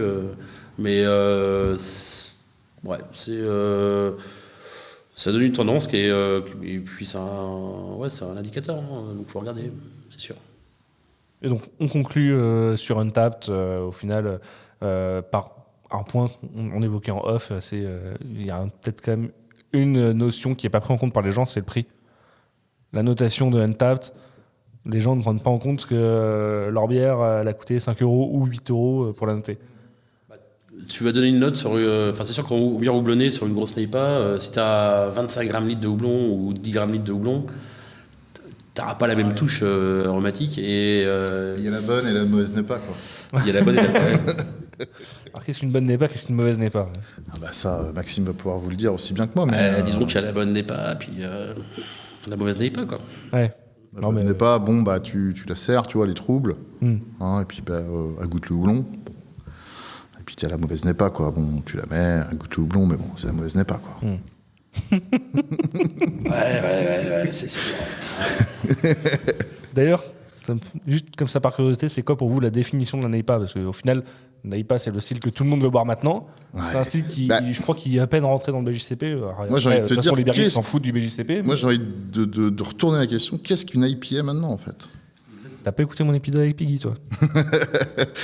Si. Merde. Grillé. Moi, j'aime bien les IPA quand elles sont bien rondes et puis pas trop amères. Non, en fait, je pense que le vrai débat, NEIPA, du coup, ouais. je pense que le vrai débat, il est sur l'IPA. Moi, je suis assez... Enfin, si on se tient au BJCP, tout ce qui sort... Enfin, la plupart des choses qui sortent maintenant en IPA n'est pas conforme à... Ah bah, la l'IPA fait- la norme le terme BJCP. IPA fait Donc vendre. après, il faut donc, savoir que un c'est peu une usurpé. famille de bières qui a, Ouais. qui a évolué. Oui, bah c'est que si tu prends le BJCP aussi, c'est un outil qui est très bien foutu et très utile pour noter des bières. C'est aussi un outil qui évolue très lentement par rapport à ça l'évolution du évolue marché très actuellement. lentement. Ouais, carrément. Bah oui. Mais, Mais toi, j'en parlais notamment avec une biérologue, une zytologue là, dans un de mes épisodes qui me disait une NEIPA, c'est pas compliqué, c'est une IPA qui est brassée avec une levure New England. Ouais, tu pourrais aussi dire c'est une IPA qui est brassée dans la zone géographique de New England, de Il y a Nouvelle-Angleterre. la texture aussi. La texture. Voilà. Alors, est-ce qu'une IPA, une NEIPA, c'est une IPA trouble? Est-ce que c'est une IPA pas amère? Est-ce que c'est une IPA aromatique? Est-ce que c'est tout ça en même temps? une n'est pas Est-ce normalement... qu'une bière qui est ultra aromatique, qui est une IPA ultra aromatique sans amertume, mais qui n'a pas vraiment d'amertume, c'est une NEIPA ou pas? Enfin, est-ce que si elle a une grosse haze, mais qu'elle est amère, c'est une NEIPA? Ma question, c'est quoi ta meilleure NEIPA que t'aies bu de ta vie? Déjà, c'est quoi la meilleure bière que j'ai bu de ma vie? Tu vois, c'est des questions auxquelles je suis en foutu de La répondre. meilleure NEIPA, sais rien. si t'en avais une à citer comme ça, là, direct, tout de suite. Bah, Treehouse. Aucune idée. Treehouse. Un trio, j'en ai pas bu beaucoup, tu vois. C'est Ouais, un nectar de fruits. Avec Et là, on est vraiment sur la texture, ouais. C'est vraiment sur... l'effet texture était hallucinant, quoi. sur à mon avis, c'est un bon mélange de levure et de texture, enfin, oui, de texture, de grains, quoi. Et puis après, C'est c'est le encore, houblon. c'est au final, impressionnant. c'est encore un style qu'on a du mal à Et définir. là, pour moi, tu vois, quand tu me dis qu'est-ce que c'est qu'une NEIPA, bois une Treehouse Ouais. en NEIPA. Et là, tu Ouais. sais ce que c'est qu'une Mais alors, est-ce que Treehouse s'appelle sa bière NEIPA? Parce que j'ai remarqué qu'il y a beaucoup de brasseries maintenant qui... Alors, en France, autant le style est extrêmement hype et tout le monde veut marquer NEIPA sur ses bières. Moi, j'ai vu plein de brasseries, notamment... Dans le Théoberco aussi. Ouais, mais tu vois, par exemple, j'ai bu des bières qui venaient du Royaume-Uni, d'Irlande et compagnie, où les mecs, ils te font des jus de houblon ultra easy, super aromatiques, avec une bonne texture. Et jamais ils te marquent NEIPA sur le truc, ils te marquent IPA. Ouais, bon, après, tu sais. Parce qu'à la base, une NEIPA, enfin, c'est censé être trouble un petit peu, mais les premières NEIPA qui sont sorties, on était... Pas forcément trouble. Ouais. Ouais, Orangé c'était- même. Ouais. C'était pas forcément C'était trouble. pas... C'était... Ouais, c'était... Et nous, trouble, mais d'ailleurs, pas opaque, quoi. C'était Et nous, on a sorti non filtré, mais nous, nos premières NEPA, justement, on a un public qui n'avait pas du tout capté parce que nous, on essayait d'avoir ce côté NEPA un petit peu trouble, mais tu vois, encore un petit peu clair. Et on était vraiment dans Oui, le toi tu veux un voile, mais pas un truc opaque. voile, et puis surtout une texture, quoi, ce côté un peu sucré qui va venir avec la texture, et puis c'est le côté fruité.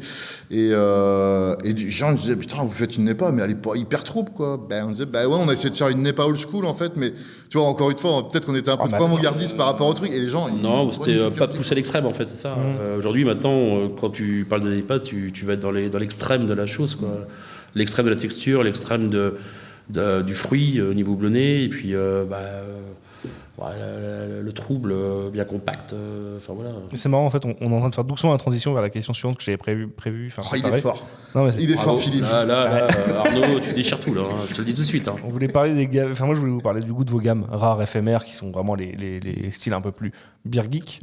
C'est une gamme qui contient principalement des styles de bière modernes. On va retrouver des sour, des IPA, des NEIPA, des double NEIPA. Enfin, il y a la Tropic Thunder qui est double NEIPA avec du fruit. Voilà, il y a des styles qui sont vraiment beaucoup plus variés et barrés que dans des gammes plus classiques. Pour vous, du coup, c'est important quand même de jouer sur ce terrain-là. C'est ce qui vous fait kiffer ou c'est du délire, un besoin, c'est du délire. un marché à aller chercher, je sais pas. Non, c'est faut s'amuser, et puis faut.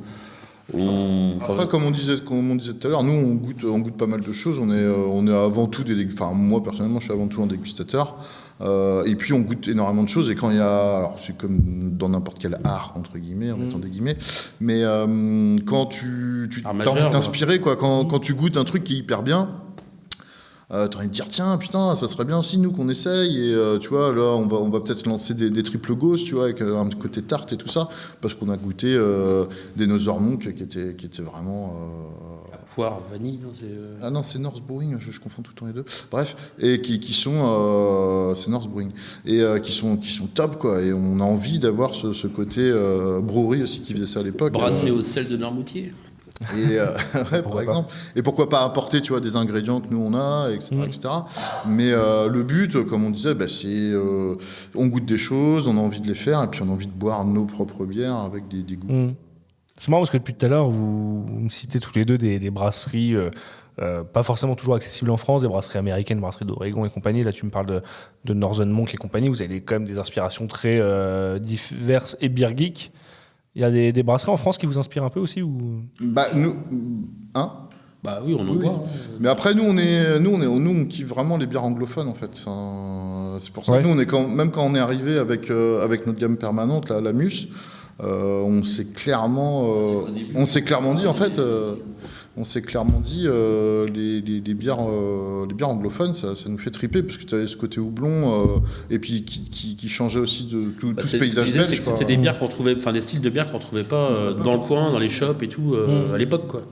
C'est très bière belge chez nous à l'époque et moi une American Pale Ale, une American IPA. Ouais, au final vous il y avait pas quoi. En arrivant en 2014 sur ce marché-là, vous étiez peut-être avant-gardiste. Mais assez au final local dans la distribution. Sur le houblon, ouais. Maintenant, vous vous développez un peu au niveau national, mais vous êtes au niveau national du coup plus aussi avant-gardiste. Nous, notre brasserie depuis 2017-18 était très vendée et les départements limitrophes. Et puis, le problème, c'est que les Vendéens buvaient l'intégralité de notre production. Ouais, on n'avait pas la capacité de production pour aller au-delà de la Vendée. Ça boit beaucoup un Vendéen. Ça dépend lesquels, mais globalement, je pense qu'ils ont un bon niveau. Ouais. Après, je pense que c'est le même problème. Je crois que c'est le même problème partout. Je crois que c'est le truc qui est un peu. Tu vas sur n'importe quelle partie du globe, tu trouveras tout le temps des mecs. Ouais, des buveurs de bière, je pense qu'il y en a partout dans le monde. Ouais. Bah oui, c'était pas spécifique à la Vendée. Par contre, faire des IPA au début, en campagne, en 2013-2014. T'as le côté amer, les gens disent c'est quoi ça Non, justement, il y a des gars qui me disaient ouais c'est casse-gueule. Enfin, faire ça chez vous c'est couillu, c'est casse-gueule. Mais je dis pourquoi ? Parce que tu penses qu'il y a les gars dans les campagnes ont un moins bon palais, on va dire, que dans les villes. Et moi je vais te raconter, moi quand je suis arrivé. Ils font tous leur apéro maison, ils adorent, ils kiffent et justement ils sont open au niveau aromatique et il y en a qui surkiffent et ils sont découverts des passions sur le houblon et ça c'est super. Au final, tu pars sur des limites des préjugés du style et j'aurais pas de public pour, alors qu'en fait quand tu vas chercher le public, tu fais découvrir des produits aux gens qui faire goûter. Moi quand je suis arrivé ici, moi je suis un peu plus, j'habite à 30 km d'ici. Voilà, on est un peu plus dans le sud de Vendée et puis là on est vraiment mais là on est vraiment dans le bocage, tu vois. Et Maxime qui me dit il me dit on va ouvrir le vendredi, le samedi, on va faire la vente en direct. Tu vois où on est là. Dégustation, T'as vu un vente. peu le truc. Oui, je vois les routes que Et j'ai prises pour venir vous je voir. regarde comme ça, je fais on va faire de la vente en direct ici là. Il y a des gens qui vont venir ici dans ta. Les gens passent par là. pour acheter ta bière. Sans panneau, tu rentres dans la ferme, tu viens l'hiver, il faisait 5 degrés On a dehors. passé des soirées. C'était à l'extérieur, c'est un préau Ouais. ouvert. C'était l'ancien bureau là, tu vois, Ouais. qui était en mode préau. Et t'avais 30, 40, 50 personnes tous les Et jours. en fait, on avait ouvert le truc et en fait, on faisait de la dégustation gratuite et puis Ouais. les gens, ils voulaient acheter. Bah, ils achetaient. ça attise un peu l'intérêt, quoi. Les gens Et là, viennent, on a fait ce qu'on appelle une petite éducation. Alcool gratuit, tu vois, ça. On n'attire pas les gens avec du vinaigre. Donc on en reparle. Est-ce que les Vendéens boivent beaucoup En tout cas, ils sont intéressés. Ouais. Tenez, c'est bons endroits. Mais tu vois, donc on a fait une éducation de palais et moi, les premiers, j'ai halluciné. T'avais des vieux entre guillemets, t'avais des agriculteurs du coin, t'avais du jeune. Petits enfants, T'avais 12 ans aussi. T'avais, Ça, c'est la Vendée, ça, t'avais des femmes, t'avais des hommes, t'avais des enfants qu'on faisait boire aussi. Mais tu vois, mais j'ai halluciné. Je fais bah ouais, en fait, les gens, il suffit de leur mettre un bon. De toute façon, c'est comme pour tout, c'est comme pour la viande, c'est comme tout. Il suffit de leur mettre un. Moi, tu vois, quand j'étais. Ils étaient curieux déjà de la bière, de ce qu'on faisait. Et puis. Tu mets un bon produit. Ça changeait les goûts, donc tu mets par un rapport bon à ce produit. qui se Et faisait. les gens, ils buvaient le truc, ils fait ah d'accord, c'est ça la bière. Tu vois, Et on l'avantage l'a quand entendu tu fais plein de fois. Ça. goûter ton produit et quand tu as un produit qui sort un peu de l'ordinaire et des normes que les gens ont l'habitude de Les boire, bières c'est que, houblonnées, à l'époque, il y avait c'est que tu peux l'expliquer, tu peux donner aux gens une explication sur la démarche, sur qu'est-ce que c'est, pourquoi tu en viens là et Il y a les aussi, faire apprécier le produit. Ils sont aussi demandeurs de la compréhension de la bière, enfin du produit, que ce soit du vin, de la bière ou autre chose. Mais Puis quand tu peux expliquer le process derrière de fabrication et tout ça. une brasserie, tout ça. Enfin, il y a beaucoup d'éducation qui a été faite aussi. Ouais. Alors nous, on n'éduquait pas le beer geek, mais on éduquait la masse, quoi. Oui, bien sûr. Il y a peut-être eu des futurs beer geeks après, mais c'est sûr qu'il y a. Vous avez peut-être créé des bières geeks, oui. Non, mais ça c'est. En tout cas, ouais, il y a tout public, quoi. On a créé un monstre. Bon, en local, vous avez des fans. Hein. En local, ouais. Moi, je pense. j'ai pas mal de C'est Chauvin aussi. de mes attention, on abonnés. l'a Oui. porté, Oui, mais non, mais Mais je me on n'a doute bien, pas fait oui. de bière. Alors, ce qu'il faut savoir quand même, c'est que l'Amuse, dès le début, j'ai pas voulu marquer le côté vendéen, Ouais. le côté double cœur vendée, le côté. Bière de Vendée et compagnie, ouais. Parce que le mot l'Amuse, tu vois, déjà, il y a un double sens, mais les vendéens, Alors, les vrais explique-le, savent. parce que là, pour le coup, moi, je suis pas un vrai. Tu vois, L'Amuse, en fait, c'est un mot patois. Enfin, D'accord. c'est du vieux français, mais dans le coin, c'est du patois. Et en fait, une muse, c'est un triptyque. Enfin, la muse, c'est le mot, cette marque-là, on va dire, c'était un triptyque.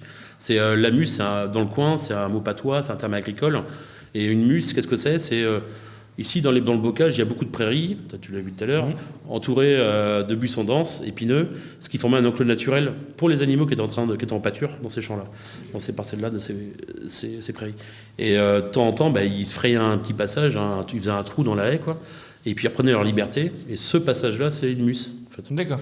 Et donc là, à la base, c'est un terme agricole, donc ça fait un lien avec la ferme de la ferme brasserie. Il y a le côté aussi, c'est un terme local, donc ça fait Alors après, ouais, c'est dans un le terme bocage. patois, mais Donc ça fait un lien avec le côté géographique de la brasserie dans le bocage vendéen. Et puis troisième chose, c'est qu'aujourd'hui, il y a un détournement de ce mot-là, en fait, patois, par les plus jeunes ou même les anciens. Hein. C'est le côté, une muse, c'est plus un passage dans une haie, c'est un endroit pour aller boire un coup après le boulot. C'est un endroit où bien, du coup, c'est une c'est un bonne cave. endroit où on aime bien être. tu vois. C'est aussi un raccourci, c'est une astuce, c'est un petit chemin. un petit chemin à 4 grammes, un chemin du renard, c'est un chemin quand t'as picolé, tu le prends, tu verras pas les flics. Enfin, voilà, il y a plein de termes comme ça, mais ça tourne autour de l'alcool au final, et ça faisait un lien avec la C'est brasserie. Jay d'ailleurs qui avait trouvé le. Non, la muse, c'est moi et Gislain.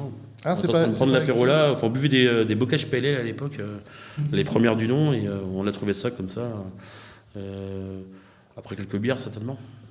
Mais on l'a trouvé. C'est comme ça que naissent les meilleures idées. Hein.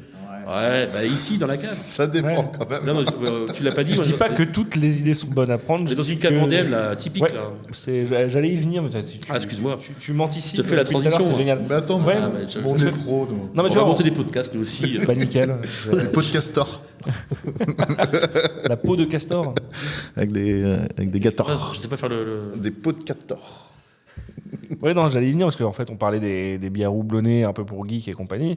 À chaque fois, on dit que l'évolution supérieure du geek après la bière houblonnée, c'est la Wild Ale et les bières barriquées et compagnie.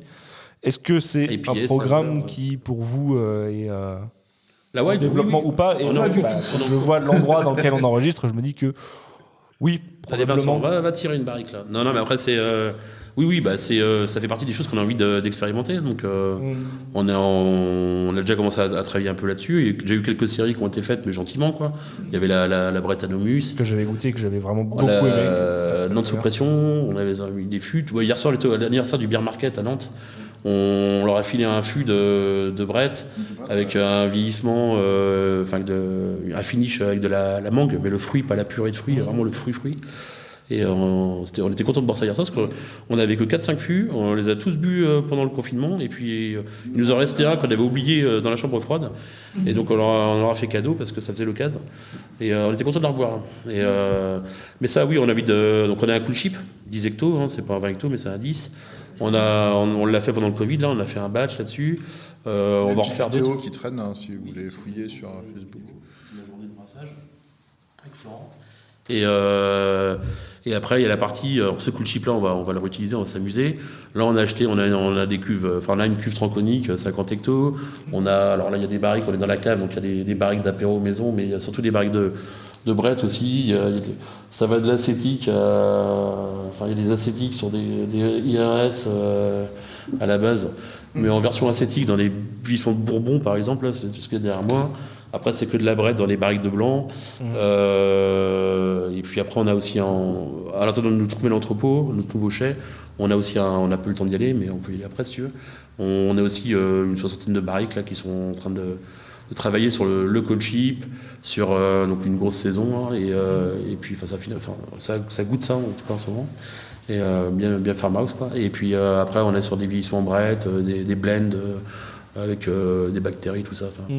Parce que là, du coup, on est quand tu me parlais de la cave vendéenne, on est vraiment au cœur de la ferme, dans une cave vendéenne avec des petites barriques qui nous entourent. C'est ça. L'endroit est fortement sympathique. Les barriques de rhum aussi là-bas, il y a du bourbon, mais c'est de l'apéro qu'il y a dedans, là, c'est de l'épine. Ça, là, tu vois, elle est bien vendée, là, tu vois. Mais ça donne une épine, mais qui goûte un petit côté, le côté vanillé, quoi. C'est super. Là, c'est des barriques qu'on m'a filé, c'est des barriques de whisky tourbé. Ouais, sympa à travailler. Marrant, on a bossé, ouais. Elles sont vides, mais on va les remplir. À moins que mon père ait mis des choses dedans. Tu sais, des fois, il me squatte des barriques. Une surprise comme ça. Ouais, mais c'est marrant. Après, tu sais, les barriques d'épines, quand elles seront bues, parce qu'on va bien on va bien arriver à la boire. Hein. Elle fait 190 litres. Mais quand elle sera vide, on pourra mettre de la bière dedans. C'est marrant, tu vois. Une seconde vie, une troisième vie, du coup. Ça peut être sympa, ça. Enfin voilà, là on s'amuse en fait, c'est ça qui est intéressant. Et après, tu vois, on a goûté d'ailleurs une barrique, on va goûter l'autre après là. Mais après, il y a moyen. Enfin, ce qui m'intéresse aussi, c'est après la partie des gus, blend, tout ça. Ouais, bien sûr, Ça, plein de barriques comme ça, l'assemblage. Travailler le finish sur du fruit, sur du houblon. Ça, c'est vraiment top. Ouais. C'est des choses qui sont hyper intéressantes. C'est un autre travail dans la bière. Moi, ce qui m'intéresse, c'est que c'est un autre métier encore. C'est un métier à part entière. Et puis, c'est une autre vision de la bière aussi, en termes aromatiques, en complexité et en potentiel aussi, parce que tu prends le cool chip. Moi, l'idée, c'est à l'avenir de le mettre sur une remorque. Ça, on en parlait tout à l'heure vite fait, là, mais je le mets sur une remorque, un plateau de la ferme avec le tracteur. On va l'emmener chez un voisin qui fait des pommes, qui fait des abricots, qui fait des pêches, et puis on va ensemencer directement dans le champ, dans le verger, quoi. Enfin, voilà, il y a plein de possibilités. On peut le rendre mobile. J'ai évité de l'emmener à côté des tas de fumier. Hein. Je suis pas bête non plus, mais il y a peut-être un truc à faire. Des choses intéressantes. Ouais. À tester. Mais je ne pense pas. Non. À tester peut-être dans un seau avant de le faire sur une bière de merde. Ouais. Et puis puis on est dans un endroit, ça se prête vraiment à ça. Puis nous, carrément, nous on adore vraiment ce produit-là. On en revenait à ce que tu disais tout à l'heure, Gérard. C'est que. C'est parti là.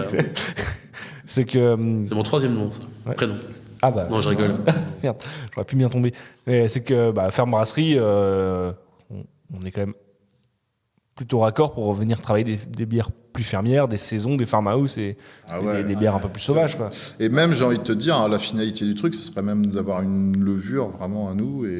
D'ailleurs, oui, vous avez deux petits labos là que vous m'avez montré tout à l'heure. On a quelques levures. Vous travaillez sur ce genre de choses, à travailler votre propre souche Travailler, il faut prendre le temps, tu vois. Oui, bien sûr, oui, j'imagine que c'est. Mais juste, on a fait pas mal de prélèvements l'année dernière, il y a 2 ans, on a eu le temps de le faire. Et on est arrivé à choper des levures sympas. Ouais. On a une levure, alors ça c'est de la chance. On a récupéré ça sur les figuiers là, à ma mère. Enfin, bon, voilà. Et non, mais on a trouvé c'est un peu comme la Pitcha Clary, c'est la Claria Clary. Et c'est une levure qui est top, c'est qu'elle consomme pas enfin les sucres simples en fait du malt et ça peut faire des bonnes bières. Ça donne des notes de fruits tropicaux et ça génère pas d'alcool quasiment. Donc, faire une bière sans alcool, c'est hyper intéressant. Et ça, on a chopé ça, c'est gratos. Hein, sur la côté sur le figuier. Ça, sur des fleurs, on a chopé des trucs sympas aussi. Maintenant, on a aussi chopé de la grosse de basse. Hein. Je veux dire, là, quoi, il a fallu goûter. Bon, non. À l'évier, quoi. Mais voilà, après, c'est le jeu, mais ça prend du temps. Ah oui, tu réussis pas à chaque fois. Hein, mais sur ça fait partie des projets petites saisons, là, il y a moyen, hein, franchement, bah oui, en cherchant bien. Puis ça colle vraiment avec l'image de la boisson. Maintenant, il faut qu'elle soit stable dans le temps, qu'elle consomme bien les sucres, tout ça. Et qu'elle soit tolérante à l'alcool aussi, parce que souvent, le problème, c'est ça, c'est que ça fait pas des grosses bières, quoi. Donc, voilà, faut fouiner un peu plus, mais ouais, ça, c'est encore un autre job. Mais c'est hyper intéressant, franchement. Si y a un futur apprenti, un gars qui fait des études et qui cherche en microbio, qui cherche 6 mois de stage, moi je le mets là-dessus, il n'y a pas de souci parce que on a le labo pour en plus, ça qui est bien. Donc on peut stocker et après s'il faut vraiment on peut les stocker dans des labos officiels qui vont limite la purifier et puis la stocker voilà, vraiment à très basse température pour maintenir la colonie en stock, quoi. En vie. Bon, pour moi, j'ai un peu déroulé toutes les questions que j'avais. Je sais pas si tu as d'autres thèmes que vous voudriez aborder. Moi, j'aimerais bien savoir combien il y a de brasseurs en France qui possèdent une moissonneuse-batteuse. Pas beaucoup, à mon avis. Vous pouvez nous appeler si vous voulez. C'est un stat que j'aimerais bien. Tu veux la stat du nombre de brasseurs qu'une moissonneuse-batteuse, ok. Ouais, ou un tracteur, je sais pas. Ouais, il y en a, j'en ai déjà vu pendant. Mais le problème, c'est que je sais pas combien. À mon avis, ils sont pas nombreux. Non, il n'y a pas de thème. Non, j'ai pas de thème abordé. Je pense qu'on a fait le tour. On a fait le tour, ouais. Moi, je trouve qu'on est bien dans le paysage. Nous, comme je te dis, on aime bien goûter et tout ça. Moi, ce que j'ai envie de dire à l'heure actuelle, c'est putain, on est bien en France, quoi. Enfin, Ouais, bah, oui. Après, il va peut-être y avoir une petite. Enfin, il y a peut-être des brasseries qui vont peut-être sauter. Enfin, on ne sait pas comment que ça va se passer, parce qu'il y a quand même 2500 brasseries, comme on disait tout à l'heure. oui, on est sur un marché qui est encore, je pense, en pleine croissance, mais qui Bah, arrive doucement à maturité. Moi, ce que je donc, vois à l'heure actuelle, c'est qu'on a pu à rougir par rapport à d'autres pays. Comme on disait, nous, on est fans de bières clairement, américaines ou anglaises. Et maintenant, tu sais, même quand on goûte des bières américaines, maintenant, on fait bah, ouais. Du lourd, quand même. Ouais, Il y a du lourd, mais on très lourd. Le Je pense niveau en France, moi, je vous rejoins là-dessus. Ouais, je vous rejoins là-dessus dans le sens plaisant. où en fait une bière américaine, si tu la bois sur place, ça a tout son sens.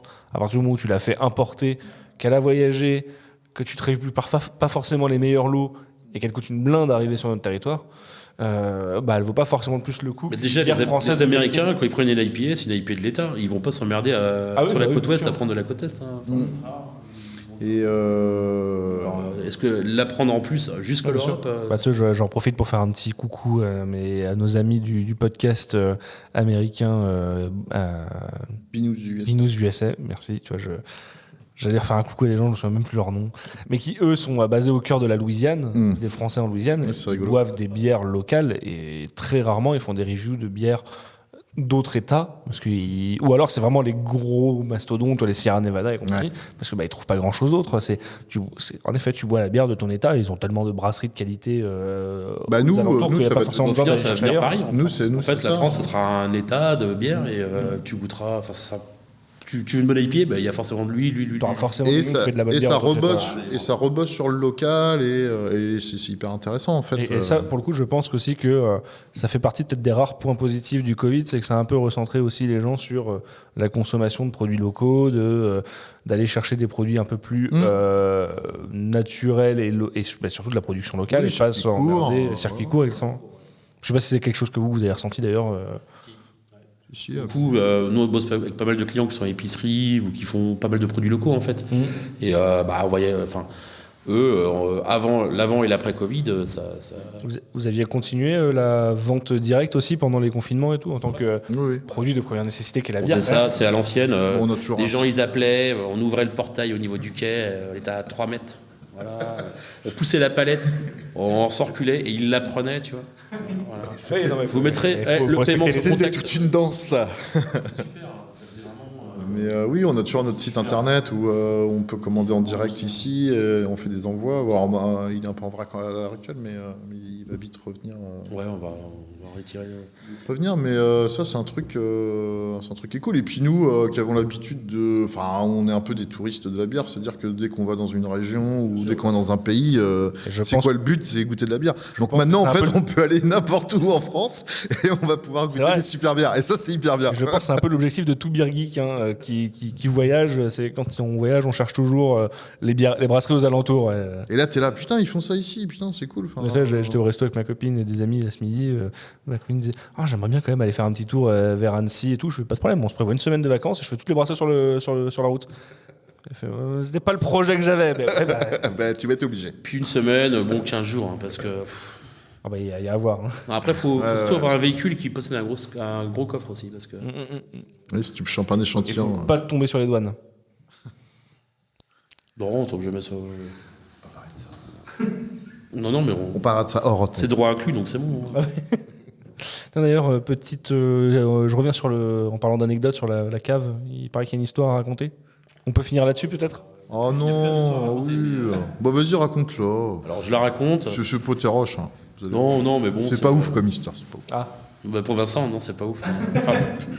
Non, l'histoire, c'est que en fait ici. Je vous dirai la vraie version après. Oh. Non, mais on était avec, les deux versions, ouais. Avec à l'époque Vincent, mais qui maintenant est chez Nautil. Enfin, c'est un des fondateurs de Nautil, la brasserie Nautil à Nantes. On était avec lui, à l'époque il travaillait au Fleur du Malte, donc on était avec lui, et un distributeur, et puis un de ses collègues. Et on faisait une déguste là, voilà. Et il était 18h, 19h, je sais plus, enfin bon, bref. On tapait des bières, on avait un petit stock de bières pour goûter pas mal de choses. Et puis Vincent, lui, il débauche, quoi, il finit son taf. Il passe nous dire bonjour, boit une bière vite fait avec nous là. Bonjour. Je sais plus. Puis il s'en va quoi. Mais ce qu'il faut savoir, c'est que la porte de la cave, elle se ferme de l'extérieur. Et lui, machinalement, en partant, il a barré la porte de la cave. Quoi. Ce qu'on appelle barrer la porte, nous. Fermer la porte de l'extérieur. Nous, on s'en foutait. Puis on avait tout à boire, donc on continue à boire. Puis à un moment donné, il n'y a plus de bière. Bon, c'est pas grave, je vais en chercher d'autres. Puis en même temps, c'est le moment d'aller pisser. Tiens, c'est très bien. On veut sortir de la cave. Il y a qu'un seul accès. Et là, on se rend compte que la porte, elle est fermée de l'extérieur. Quoi. Donc, et c'est une porte en chaîne, juste refaite, parce que l'autre était centenaire. Et on l'a refaite, mais comme à l'époque, donc ça a fait 4 cm d'épaisseur. C'est une Il belle n'y a rien bête, pour passer. Ouais, non, ça, tu peux taper dedans avec un pied de biche, tu l'ouvriras pas, il n'y a pas de problème. C'est costaud, quoi. Et le problème, c'est que ça capte pas ici. Ouais, tu peux... donc bon, on se dit... s'il faut pisser, on aurait pissé dans un coin ou dans une bouteille. Et puis on avait du saucisson, du jambon, et puis peut-être quelques centaines de litres de bière à boire. Donc on est tranquille. Il y a les barriques et tout. Enfin voilà, il y a de quoi tenir. Mais bon, c'était vraiment la galère. Et puis je sais plus qui c'est qui me sort. Il y avait un Fiskars ou je sais plus. C'est les espèces de couteaux suisses, mais améliorés là qui font pince. Il me dit ouais, je vais démonter la porte. Je dis mais attends mon gars. Déjà c'est indémontable et puis mais laisse tomber. Mais, donc il commençait, bon au bout de 2 minutes il a compris que c'était mort, hein, voilà. Et on cherchait du réseau, mais là c'est impossible. Il y a rien à l'extérieur. Alors maintenant en plus à l'intérieur sous terre, laisse tomber.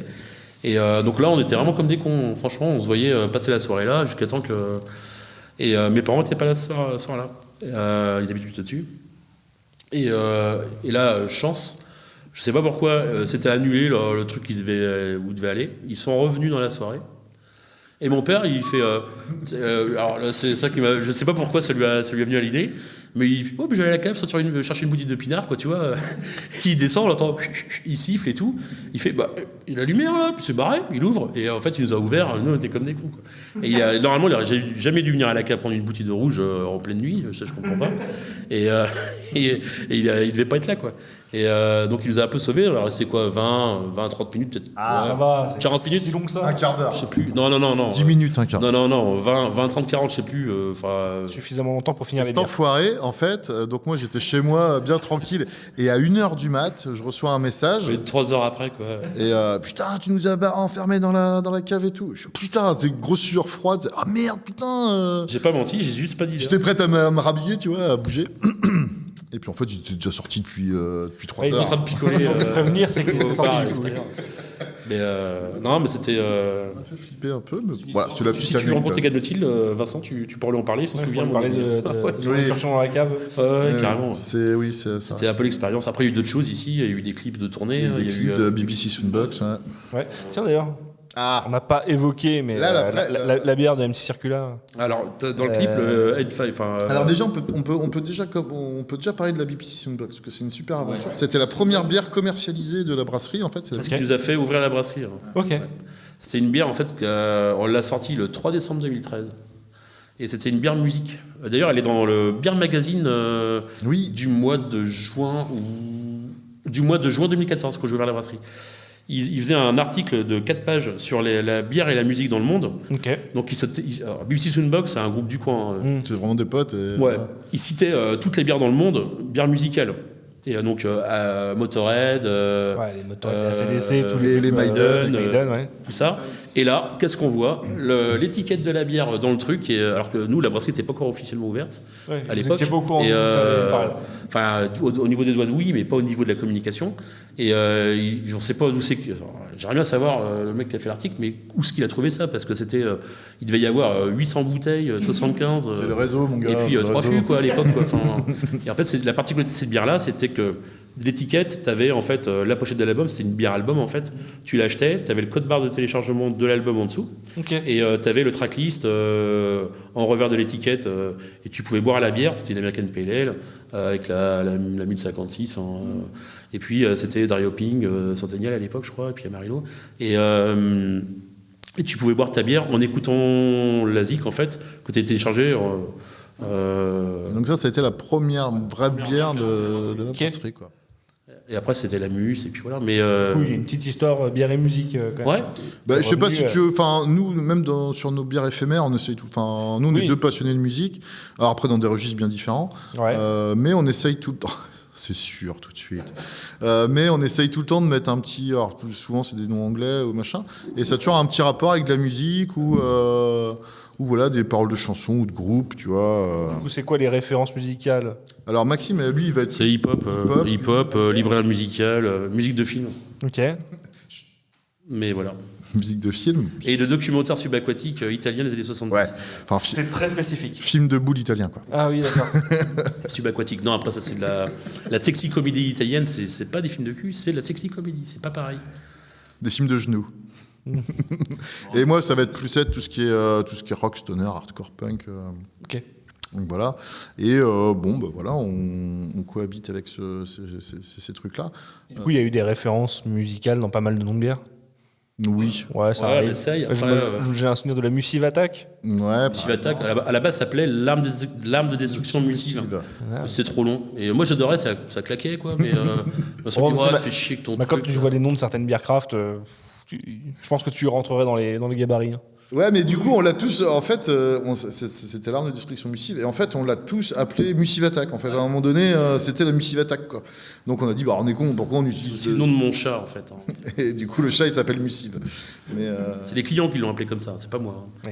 mais voilà. Ça s'appelait pas comme ça avant. Tu vois, la Hop Deep, la Mob Deep. Enfin, voilà, il y a Ouais. toujours des petits Let's Groove. Bah, du Les coup, Groove c'est the Ace, ça, c'est Les Groove the Ace, Let's Bring the Noise. BBC Soundbox. Enfin, voilà. Ghislain, quoi, s'il nous écoute. On essaye tout le temps de. Tu vois, on a sorti. Alors, ça, c'était le gros truc. C'était quand on avait sorti la Mocha Spicy Stout. Là, La Negra Bushbeat. La Negra Bushbeat, qui est le nom du. Je sais pas si ça te dit quelque chose, Negra Bushbeat. Non. Donc, c'est le nom du groupe des inconnus. Ok. Et, La Mano Negra, Ouais. Carrefour Boucher, et puis. puis Elmer Footbeat, du coup, qui donnait. Du coup, nous, ça nous a fait dire. On avait le côté bûche, tu vois, de Noël. Le mot comment Ouais, bah oui. Vincent est venu me voir, on l'appelle comment la bière qu'on vient de brasser? Je sais la pas, je suis en train de nettoyer des Negra. fûts au Karcher. Puis ça s'est fait comme ça. Quoi. Negra Bushbeat, on a éclaté de rire. On fait, bon, ben voilà, on l'a. Et puis voilà, tu vois, c'est des trucs comme ça, à la con. Et puis ça nous fait. On aime bien rattacher un peu. C'est un peu la BD, le rock, c'est toujours pareil. Moi, je trouve que la bière et puis la musique, je trouve que c'est deux univers qui vont vachement bien ensemble. T'as tout le temps envie de. Même, tu sais, c'est toi qui faisais ça, non? C'est pas toi qui proposais un morceau avec une bière ou des Ah choses non, comme je fais pas ça, moi, mais il y a un autre compte Instagram qui fait. Enfin, il y en a plusieurs qui font ça, mais notamment, il y en a un qui s'appelle. Je crois que c'est Vinyl Vidivici qui donne des accords à chaque fois avec des tracklists sur chaque bière qu'il déguste. Ça, c'est rigolo. On a eu l'idée aussi de faire ça pendant. Ouais, les brasseries qui font ça, mais c'est. Troyenche, avec qui j'avais fait un épisode pendant une époque, mettait un QR code sur ses bières avec une tracklist Spotify où on s'est lié. C'est cool. Ouais. Et après, ils se sont posés des questions un peu tard, je crois, sur le côté légal du projet. Après, je suis pas sûr qu'il y ait Après, ça fait des écoutes sur Spotify. C'est ça, oui. À partir du moment où tu fais pas de télécharger, toi, t'en vas pas vers un fichier zip Google Drive illégal. Je pense que Non, voilà. Mais oui, il y a... Si tu vas sur Spotify, normalement, c'est bon. Ouais, la musique Soundbox, et puis après, la musique circulaire. Ouais. Et puis là, MC circulaire, du coup. ça c'est comment ça? Ça s'est fait très simplement. Oui. En fait, On ne peut plus simple. Enfin, moi, je suis fan d'MC depuis le début de sa carrière, on va dire, et depuis 2006. Parce que grâce à lui, j'ai pu vivre l'arrivée du hip-hop, mais alors en Vendée, si tu veux. En fait, j'ai pu. C'est ça que j'ai apprécié chez lui, c'est ce que je lui dis à chaque fois, mais bon, il y en a marre de l'entendre quand je lui dis, mais c'est qu'il arrivait à recréer l'arrivée du hip-hop des années 80, tu vois, en France. Nous, on l'a pas connu. J'étais trop jeune à l'époque, et puis en Vendée, c'était un petit peu moins hip-hop que dans d'autres endroits, on va dire. Et lui, il arrivait à amener un peu le buzz là-dessus sur ce qu'il faisait, ce qui était énorme. Et puis, il arrivait à créer l'émulation, comme si on avait la naissance du hip-hop en Vendée, quoi. Ça, j'ai adoré, quoi. Ce côté aussi. Après, il y a des bons textes et tout, hein, il n'y a pas à chier, quoi. Et en fait, on l'avait booké pour qu'il vienne jouer à la brasserie. Et puis on a fait du visite de brasserie. Lui, il adore la bière en fait. Hein. Et il a surtout la bière belge qu'il kiffe, quoi.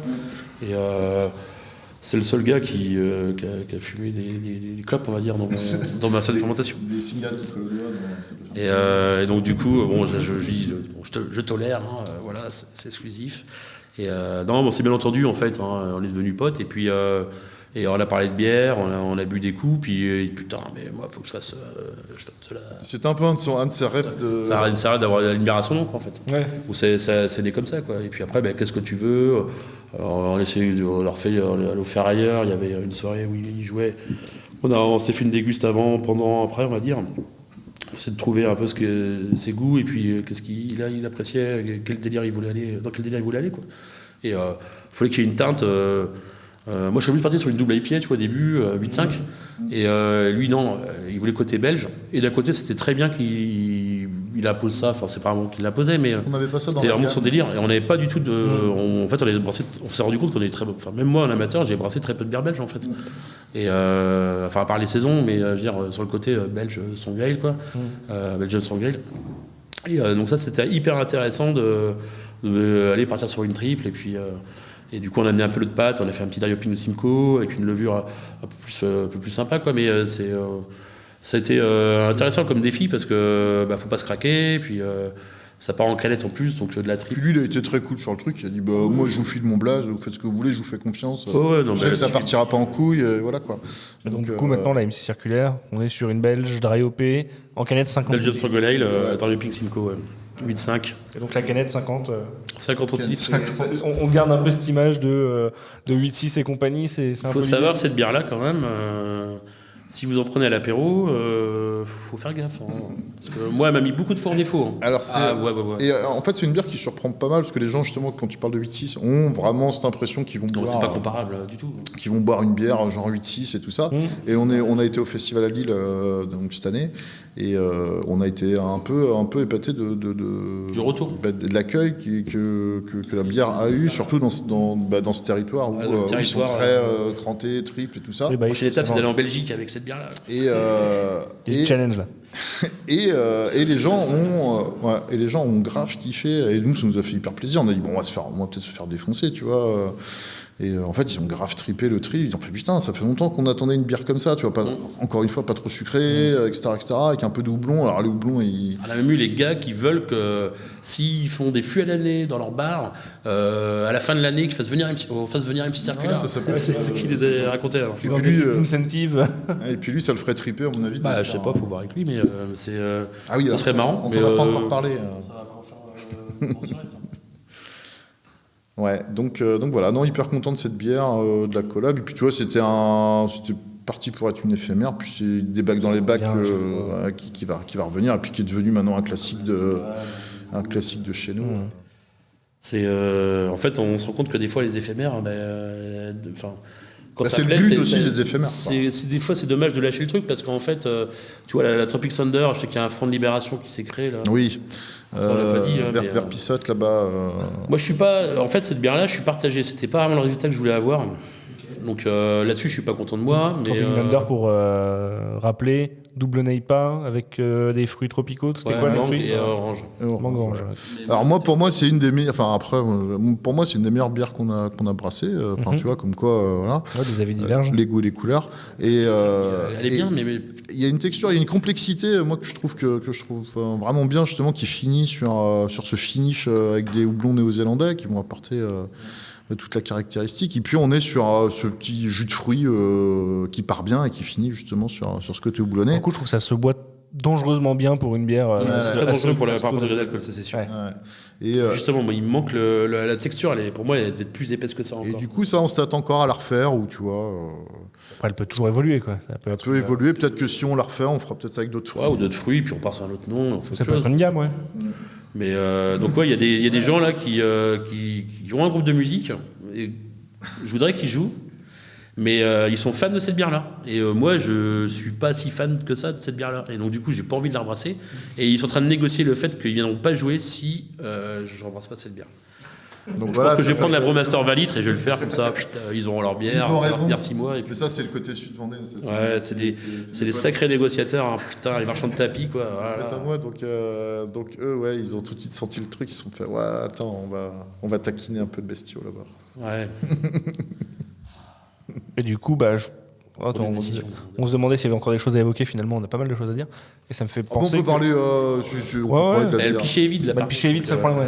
Il reste... Non, mais la dernière chose là, qui me venait à l'esprit, c'était on n'a pas forcément énormément parlé du coup de votre taproom, restaurant, bar, Oui. la Stabule.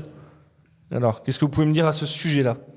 Alors, c'est une envie qu'on a depuis le début. Hein. Je te dis, on avait l'espace dégustation là, Préau, où on faisait déjà pas mal de dégustations. Et puis on a été faire un petit tour aux États-Unis. Le problème, c'est que. Et on a vu comment que ça se passait là-bas. Mais en fait, nous, ce qui nous manquait, c'est vraiment un lieu d'accueil. Parce qu'accueillir les gens dans un préau quand il fait -2, il fait -2. C'est cool. Mais si tu passes toute la soirée à boire des bières, enfin, je parle de nous. Oui, même nous, c'était chiant. Tu avais triple épaisseur pour pas avoir froid. Il faisait 0 degré, tu buvais des bières. Non, mais enfin, c'était. Et le lendemain, tu étais malade, pas à cause de la bière, mais à cause de. Tu avais pris le froid, quoi. Donc c'était physique à ce niveau-là. Et puis c'était pas vraiment un lieu d'accueil. Enfin, c'était cool. C'était Et puis on voulait vraiment faire le taproom où on voulait la taproom, faire une salle de concert, faire tu puisses manger aussi, enfin voilà tout ça. Donc au début on l'a fait, on a dégagé la Stabule, on l'a fait en mode food truck, la partie restauration, et puis il y avait la tireuse 12 bec. Donc là en fait, pourquoi ça s'appelle la Stabule? Parce que c'est une ancienne Stabule à bovin. Alors je sais pas si vous savez. Stabulation, ouais. Donc c'est une stabulation. C'est des tables en fait, c'est des tables. Tu parles à quelqu'un qui a vécu 30 ans en région parisienne, donc. Oui, voilà. Donc les bovins, moi je les connais dans l'assiette et pas ailleurs, quoi. Donc en fait avant. À la base, les animaux en fait, ils ont 4 pattes et une queue et. C'est ça qu'on a vu tout à l'heure. Et 2 cornes. Ouais, c'est ça, ouais. Donc tu vois la cour là, la cour de la ferme là. Donc en fait à la place du bureau là, tu avais un préau. Et puis juste à côté, à la place de la Stabule, en fait, tu avais des bovins là, directement là. D'accord. Et il y a un tas de fumier aussi. Hein. Et un tas de fumier, en fait, à la place de l'entrepôt. J'ai déjà fait des dégustations. Il y a des jours, en fait, on est pas dans les champs. Hein. C'est la campagne. Et il y a des fois où je me rappelle qu'on avait le préau. Tu étais en train de faire tourner le verre. Tu dis voilà, vous voyez, hein, le côté houblonné, nana de ça, ou les notes de trucs. Et là, tu avais les gars qui étaient en train de charger des épandeurs de 15 tonnes de fumier. Avant de trahir le bret, on avait déjà pété. Et ça me ça sent le cul de cheval. Oui, en effet. Ah, mais c'est oui. D'où est venue l'envie de faire des brettes. Non, mais après, on n'avait pas de lieu d'accueil. Et après, c'est sûr que nous, dans les influences, on est allé en Allemagne, on est allé surtout aux États-Unis. Et c'est très très fréquent d'avoir un bar accolé à la brasserie, c'est la norme. Limite, ça commence comme ça chez eux en fait. Oui, d'abord ils brassent font d'abord pour leur bar, puis après et la brasserie ils régionale, puis après la distrib. Ils suivent la croissance. Tu regardes Trillium, ils avaient les brewpubs, un deuxième, un troisième machin. Après, ils ont la brasserie régionale, et puis après, ils achètent la ferme.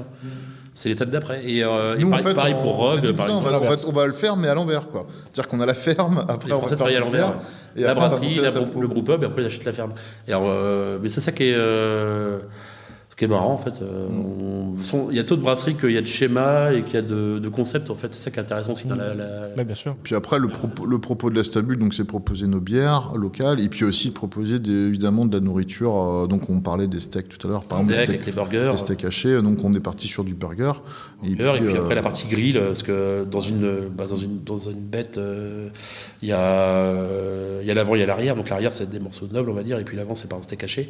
Et donc il y a le steak haché pour les burgers, et puis après l'arrière c'est des pièces de viande grillée, donc des pavés de drumsteak, entrecôte, côte de bœuf, basse-côte, et puis après tu vas avoir les faut filer tout ça, enfin voilà. Mais donc il y a la partie grill, et puis après on a aussi on fait du smokehouse quoi, enfin des cuissons lentes au barbecue fumé, plus que Au porc, fumoir, quoi. ouais. ribs, saucisses, tout ça. Qu'est-ce qu'on boit de beau avec tout ça? Il y a combien de tirages? De la bière. Là il y a 22 becs je crois, mais on en a vendu jusque 16. D'accord. Et c'est que les bières de la brasserie ou vous avez des becs pour les copains? Bah en fait à la base on achetait pas mal, mais là tu vois ce qu'on fait maintenant, on recommence un peu les collabs. Là tu vois on était chez Aérofab avant-hier, et du coup là ils reviennent brasser, enfin on a brassé chez eux avant-hier, et ils reviennent la semaine prochaine. Et du coup, j'aurais dit de ramener des fûts. On avait fait ça avec la petite Maze il y a 2 ans. Enfin, en gros, quand on fait une collab, maintenant, on se dit, bah les gars, vous venez, ramenez 5-6 fûts, comme ça on met 3 ou 4 becs, ou même une dizaine de fûts, enfin une quinzaine. Et puis, on se fait après, pas un TTO, mais bon, vous dormez sur place, puis on fait une petite soirée à la brasserie, puis les gens du coin, au moins, ils viennent, ils peuvent goûter les bières, et puis ils peuvent discuter avec les brasseurs, quoi. Ça c'est cool. Tu verras tout à l'heure, on n'est pas rentré, mais à la partie boutique aussi, on a tout un frigo en fait où. Avec de la canne et puis. Ouais, j'ai vu qu'il y avait des bières et qui n'avaient pas l'air d'être de chez vous Ouais. vite fait, mais. Donc non, ouais, donc on a quelques bières belges, mais des trucs vraiment. On a quelques trappistes, voilà. Mais on a du Tréfontainen, on a du Cantillon. Il y a la canne. Et puis on a de la canette avec du Equilibrium, avec du Old Nation, avec des trucs qu'on kiffe vraiment. Garde. Et du De Garde, ouais. Et il y a dans les femmes on l'a bu ça. il y a des choses qui partent très vite, bizarrement. Mais Pour information, moi quand je suis revenu du Vermont, je suis reparti à New York à l'aéroport et j'ai mes valises, malheureusement, bon, elles sont pas extensives. J'avais quand même ramené 3 valises de bière. Malheureusement, j'en ai acheté une sur place pour pouvoir mettre le stock de bière la veille là, et puis ça tenait pas au niveau du poids. Donc j'ai quand même balancé un growlers de je sais plus combien de gallons de Hill Farmstead avec une Hill Farmstead. Enfin j'ai balancé plein de bières en fait. J'ai fait le choix, je vais faire le choix à la dernière minute, et les bières que j'avais en double, en triple ou quadruple, donc je les ai laissées. Et je pense que le mec qui fait les poubelles, enfin j'avais posé les bouteilles à côté, quoi. Et j'ai refumé une clope après avoir checké mes bagages, il n'y avait plus. Hein. Donc je pense qu'il y a un gars qui les a récupérés, il s'est fait plaisir. Ouais. Donc c'est une technique ça, c'est d'aller dans les aéroports à l'embarquement là. Tu peux trouver des bonnes bouteilles des fois. donc voilà, en fait, avoir un petit lieu, donc la Stabule, c'est un peu ça, quoi. Enfin, tu vois, puis on essaie de faire. Alors là, cet été, on va recommencer les concerts. L'hiver on va faire là, mais l'été on fait pas mal de concerts. L'hiver on va faire quelques-uns, mais moins parce que il fait moins chaud, quoi. Donc Ouais, puis c'est assez contraignant. On s'est rendu compte que on a pas mal de familles qui viennent ou des machins. Tout le monde n'y a pas forcément pour les concerts. Donc Voilà. l'été c'est plus festif, donc oui, là ça match. Ou alors sinon on fait des soirées. Dans ces cas-là, c'est un groupe et on fait en mode guichet, quand on privatise un peu. Quand Circulaire il vient, on ferme l'établissement. C'est juste pour avoir une jauge aussi. Donc on va faire payer que dalle, 3 balles ou machin d'entrée. Et puis c'est juste pour canaliser les gens. Puis parce que si on fait venir Circulaire gratos, on risque vite de se faire Nous, déborder. en fait, on fait payer l'entrée, comme ça au moins on est booké avant le démarrage. Ouais. Ça évite que les gens viennent et puis qu'ils se cassent le nez déjà pour commencer. Et après, on leur file une bière pour ceux qui viennent tôt, c'est gratos. Au moins, on joue le jeu, quoi. Ouais, du coup, Au moins, ça permet de gérer inverse la capacité du lieu. Et puis, surtout avec le Covid, on est obligé de s'adapter. Donc voilà, ça permet de vraiment de gérer le. C'est vrai que le Covid a un peu métamorphosé, on va dire, la Stabule. La Stabule. Tu vois, la salle de concert, normalement, les gens consomment différemment. C'était censé être vraiment une salle de concert avec le côté concert. Alors que maintenant, Et t'as puis- des tables pour manger. Voilà. Et du coup, comme on avait Les concerts moins- assis, hein, tu sais, on était obligé d'être assis à une époque. Ouais, c'est vrai. Et maintenant, on se rend compte que se revenir debout, c'est pas évident. Ouais, c'est pas évident de refaire Les le. gens ont changé leurs habitudes. Ouais. Et puis les gens, ils viennent maintenant pour manger. Après l'ambiance musicale, il y en a eu, c'est bien, mais ils viennent vraiment pour manger, pour goûter les bières. Il y a 2 publics. Ouais, bien sûr. Après, t'as le bon et le mauvais public, hein, je veux dire. Ouais. Bon, on a dit Évidemment. bon public. T'as le bon public, bon, il vient. Bon public. Bon public. Voilà. Eh ben, je pense qu'on a un peu fait le tour. Je sais pas si vous aviez d'autres choses à dire. On était ravis Je pense qu'on de. on a bien parlé. Emmanuel, franchement, on a passé Ouais. un beau moment. Ouais, bon, bah. Michael, franchement, c'était vraiment très bien. C'est Alexandre, son vrai prénom. Ah, Alexandre. Georges, Eric, merci pour l'accueil. Merci. Ouais, et tu vois, il y a le bon et le Super, mauvais Michel. chasseur, il y a la bonne et la mauvaise Neipa, le bon et le mauvais public, il y a le bon et le mauvais influenceur, il y a celui qui fait sa promo à la fin quand il n'y a plus rien à raconter derrière et que tout le monde se barre. Donc évidemment, j'invite tous les auditeurs qui nous ont écoutés à noter l'épisode 5 étoiles parce qu'il était vraiment génialissime Le sur pouce Apple bleu. Podcast. Il y a pas de... Ah si, les épisodes finissent sur YouTube aussi, donc pouce bleu évidemment. Pouce bleu. La petite note, le commentaire qui fait plaisir pour le référencement. Et si jamais vous voulez financer mes déplacements en Vendée, il y a aussi la page Patreon du podcast, patreon.com/sirotant le houblon, où vous pouvez faire des petites donations. Et, On va s'occuper de lui déjà. voilà. Hein, il va... Ouais. On va siroter. On va siroter, pas que du houblon, sirote de la barrique aussi, il y a plein de choses. Du à malt, siroter. de l'or. Du malt. Et du coup, bah tiens, je vais changer mes habitudes. Je vais pas finir sur le générique de fin habituel. Je vais nous mettre le petit jingle de nos amis des Trois Yinches qui font la promotion du podcast. Avec plaisir. Très bien. Voilà. Superbe. Bon allez, À bientôt. Maxime, merci Vincent, de nous pour les- avoir pour les écoutés. vrais prénoms. Et merci d'être venu. bah, merci beaucoup pour l'accueil, pour ce magnifique lieu, pour les Et bonnes c'est pas bières. fini. Et voilà. Et que la fête commence. Il y aura les photos en off. Merci, à bientôt. Salut. À bientôt. Bienvenue sur Sirotons le houblon, un podcast qui est vachement bien. Vous voulez aider ce podcast ? Lâchez un commentaire, mettez 5 étoiles et poussez-le vers la gloire. Merci. Un gros bisou des Trois Yinches.